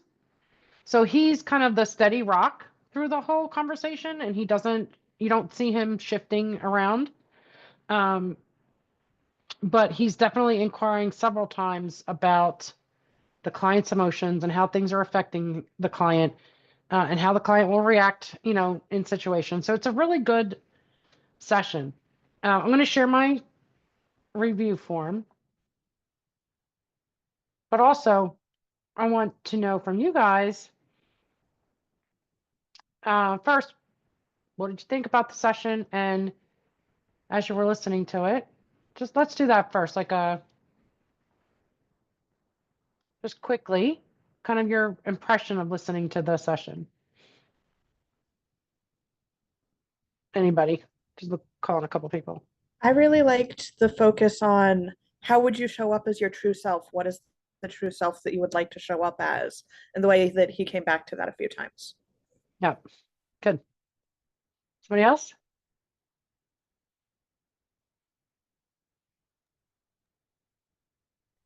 I really didn't think you could go that deep with golf. It is like it's golf. I know. So it was like really impressive, like Karen said. And there was another one. Oh, he asked, what other things you get from golf? And so like just that continual evoking that awareness that he was doing the whole time. Yep. Good. Thank you. He asked a question. Marcy first, then Patty. I felt like the beginning was kind of hard to listen to. I felt like there was kind of continually circling, and like I felt like the coach could have been a little more direct in the questioning to move it along a little, to move him to solve his problem, to solve the issue faster. And I just kind of felt like, I don't know, that part was a little off for me in the beginning. It felt like there was a lot of circling, and the coach, I don't know if the coach didn't have his grounding yet, or I see Karen nodding, so maybe I wasn't alone. Thank you, Karen. Yeah, so we're going to talk about that. Well, I can just touch on it right now. So that coaching agreement time, right? And this goes for me too, when I was first trained, it was like, okay, let's get the topic, let's get the outcome, let's reflect it back, let's move on, right? But what we're seeing, and as things have evolved over time, what really works well is to stay there and explore. And sometimes that means you're going to ask questions that maybe aren't 100% on target, but still brings about some type of awareness, and it gets the client in the mind frame of whatever that topic and outcome is that they want to talk about. And so when we expand with PCC markers, like these 4 different things that we're looking at specifically to make sure that they're incorporated into the conversation, we don't want to just ask these 4 questions in a row and just kind of fire these questions, right? We want to create an exploratory atmosphere. And I think that that's what this coach was doing. Now, I don't know this coach. This actually came from another mentor coach for me to use. And the reason why I like it is because he's very systematic, well, somewhat systematic in his approach, but he's also very exploratory. So in the beginning, I think he's trying to help the client feel around by those questions he's asking, and seeing how the client would lead and determine the direction for the conversation to take. That's my take on it.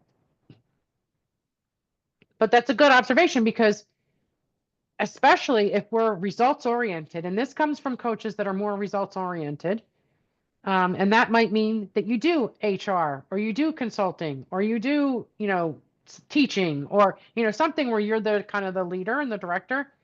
You see a faster path towards things, and so that's naturally how we move in our coaching. Now, there's nothing wrong with having our own personality and our own way of doing things, as long as you're covering the basics, and or more than the basics, but as long as you're covering your competencies and you're allowing the client to lead.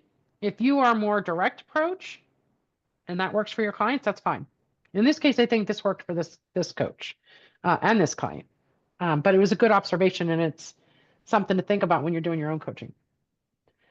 Patty? There was a time where he asked a really powerful question, and the client said, "Huh, great question." And it really got him to stop and think. Yeah. And I think that this client wasn't expecting this deep dive into the golf as much either. Like, the coach, I think, brought some really good awarenesses for him to ponder. Right. And he paused. He paused, and now he didn't leave a whole lot of space. You're going to listen to other ones, and of course in your own coaching you may do it where there's a lot more space given. But he left enough space. Like it was a good amount that the client had enough time to think on his questions. Okay. And Anyone else? what I really liked about it is that I felt like he didn't rush him. Like, he stayed with him. And he never, like, I got the sense like he never made him feel like it was something not important, right? Like, that he really held to the point that the guy was really concerned about his game, about how he was with his friends, like what his behavior was like, and he never just dismissed it. Yeah, he gave it credence, right? Like, yeah. And I think he did that by just keep asking questions around it. So he didn't come right out and validate him and say oh, I really get how that must be for you or whatever. Instead he just kept going deeper with it, and I really enjoyed that. Yeah. Good. Thank you. Yeah, and so for me too, that's what came up for me is just listening to him. It's it kind of went back to when I was doing some of my mentor coaching with Matthew, how he mentioned to me just to kind of slow down. And that's what I really appreciate about his style of coaching is that reminder to sit with those feelings with those people and to explore those, because that's where I feel is the real deep coaching, is when we get into those spaces and help them explore that. And I felt that there was there was a couple shifts there, which I thought was really cool. Like just, acknowledging, what he's in control of. Yeah. And I felt that that was a good shift, because then he could, accept accept things the way they were. And Yeah. yeah, so that was Good. Thank you. All right, so let's go. I'm just going to go over this form to give you, again, a general idea of how I would rate this recording as far as PCC core competencies and PCC markers, but also so that you can see how we're going to be doing it through the course.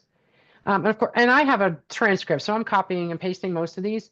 You won't do that in class. When you're assigned one, you're just going to type out as much as you can of that, that question or statement that you're putting in there, and you're going to mark whether it was observed or not, or somewhat.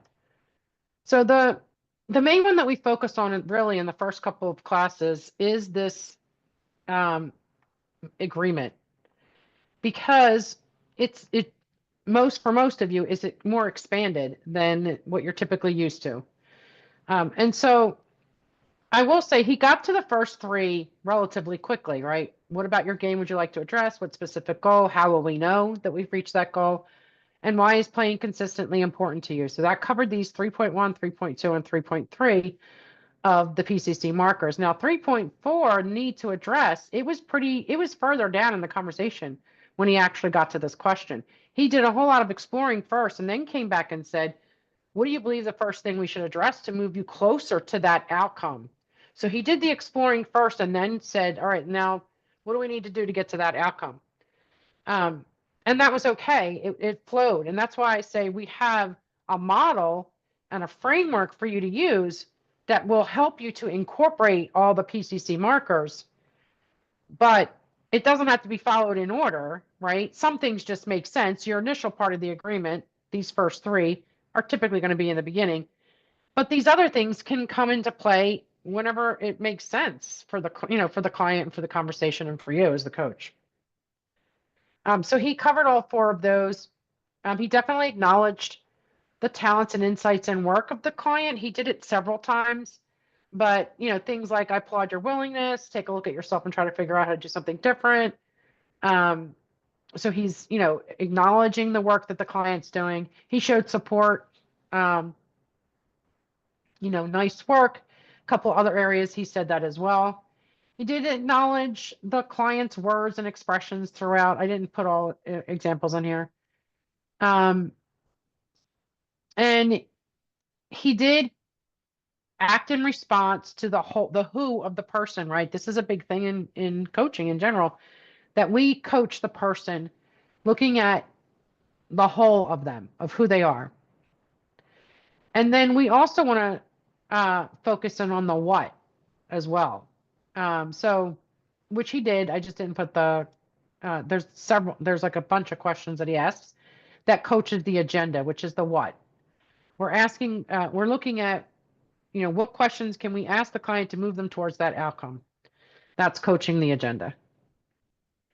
And then curious about the client, really curiosity is those open-ended questions.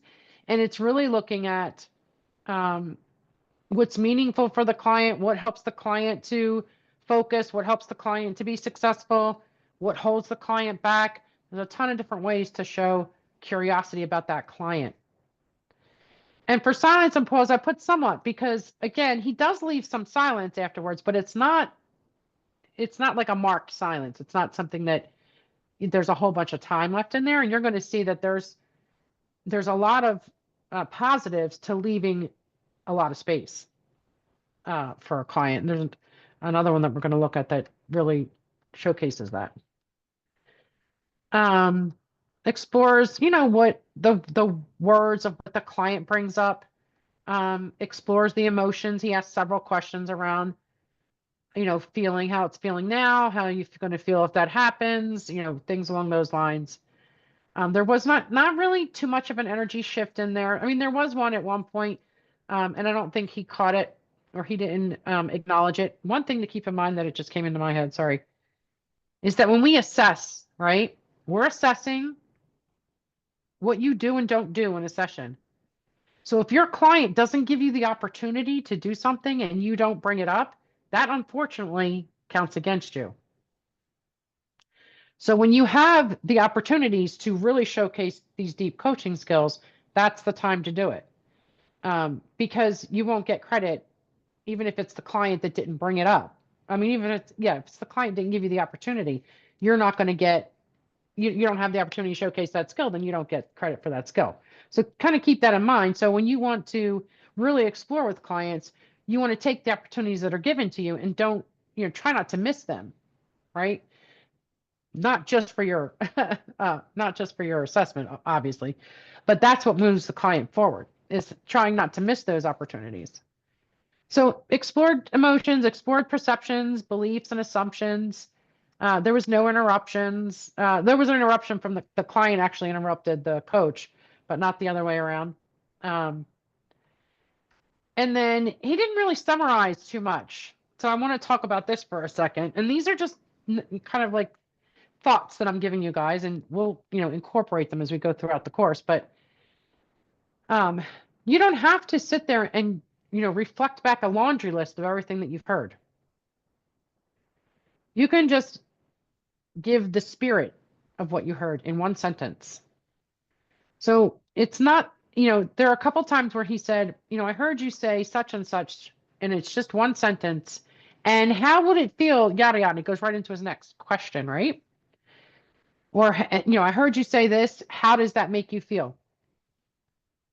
Your summaries, your reflecting back, is to make sure that there's understanding and to move the client and the conversation forward. It's not so that you can just give a laundry list and showcase that you've been paying attention, right? That's not the purpose of it. Go ahead, Karen. I actually think that the lack of reflection and summary is part of what I noticed in the beginning around what Marcy was saying about it going in circles. And I wonder if that summary and reflection could have helped nudge it differently during the contracting. Yeah. I mean, that's definitely possible, right? There's different ways to approach it. And I still want to, I mean, it would have been a short summary, so it still would have made sense to me that he would, he would have said, this is what I'm hearing you saying.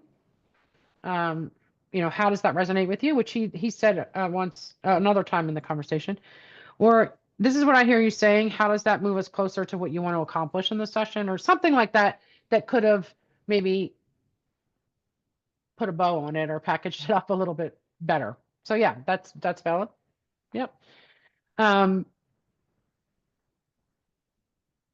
Anyway, keep those thoughts in mind when you're looking at summarizing or reflecting back.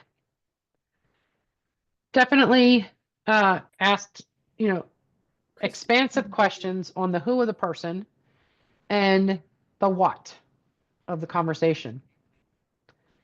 Shared and explored without an attachment. So shared an idea or shared an observation, and then let it go for the client to take or leave, right? Because that's what we do. If we share an observation, it's up to the client whether they take it on or not. It doesn't become law just because we said it. Coach asked mostly open-ended questions. I think there were 2 closed-ended questions that started with R. Otherwise, there were no closed-ended questions in that conversation. Pretty concise in language. Client talked more. And remember, we're looking for like around 80-20. 80% of the time, the client should speak. About 20% of the time we do as coaches. That can be a little bit off, but that's the, the general rule that you're looking for. Inquired about new thoughts and new feelings and new learnings. Talked about the post-session activities. Asked about any resources that they would need or support that they would need. And then any accountability. And then partners to close the session. So how would you like to end today's call?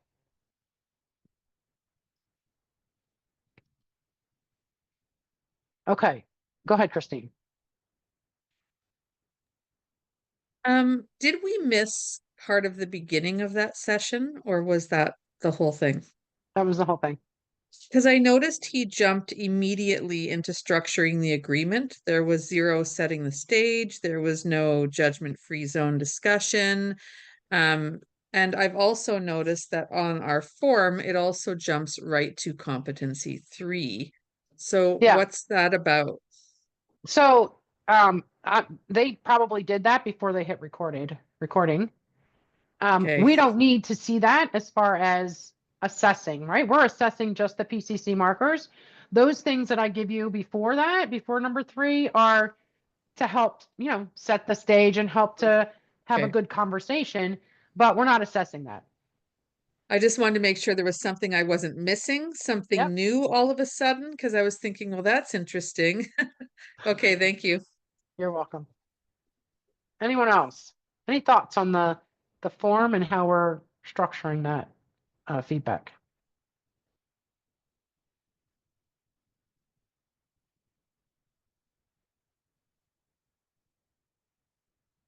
Okay.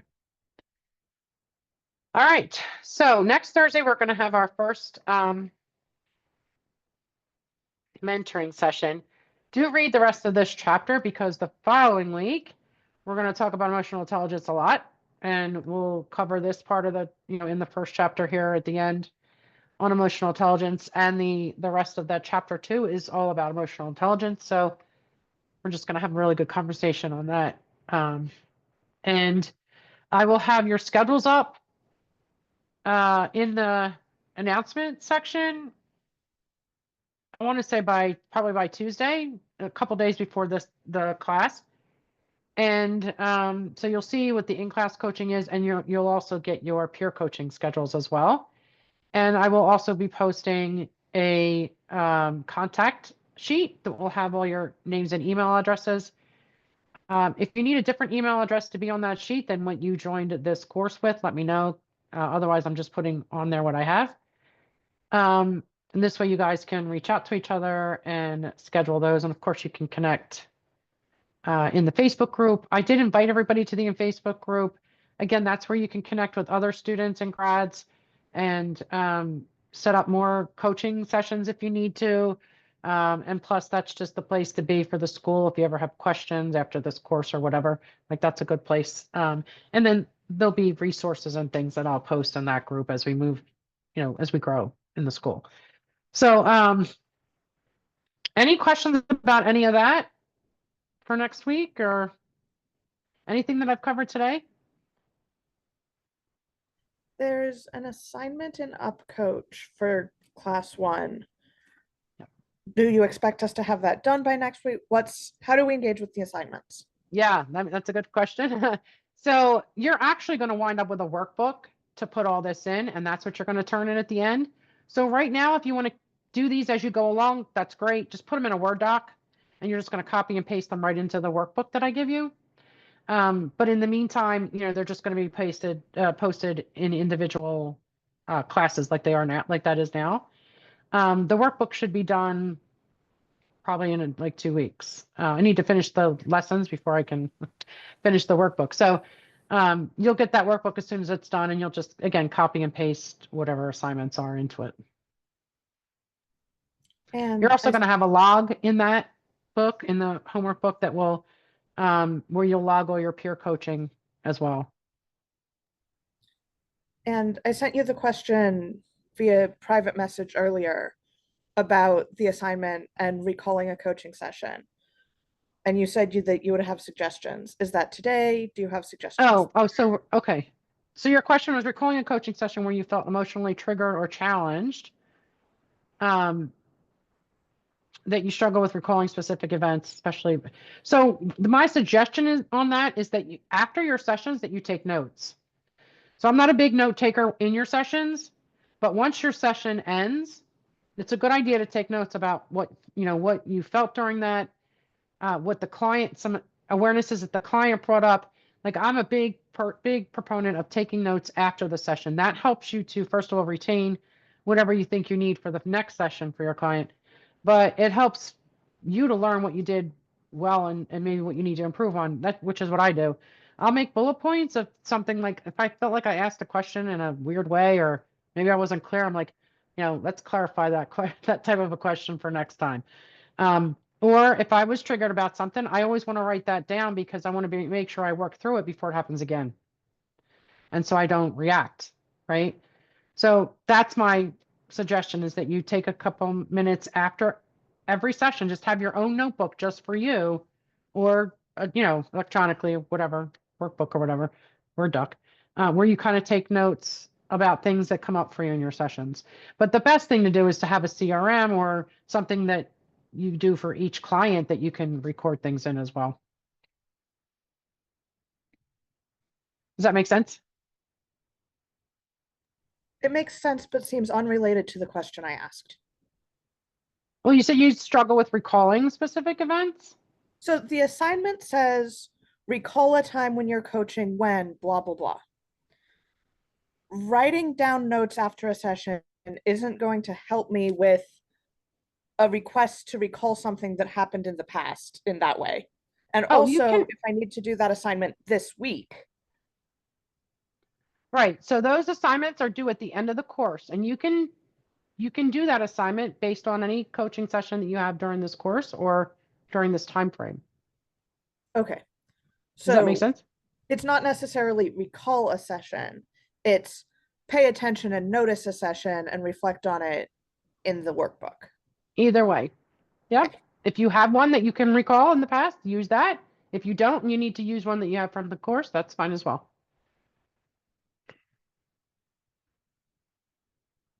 Okay. Anyone else?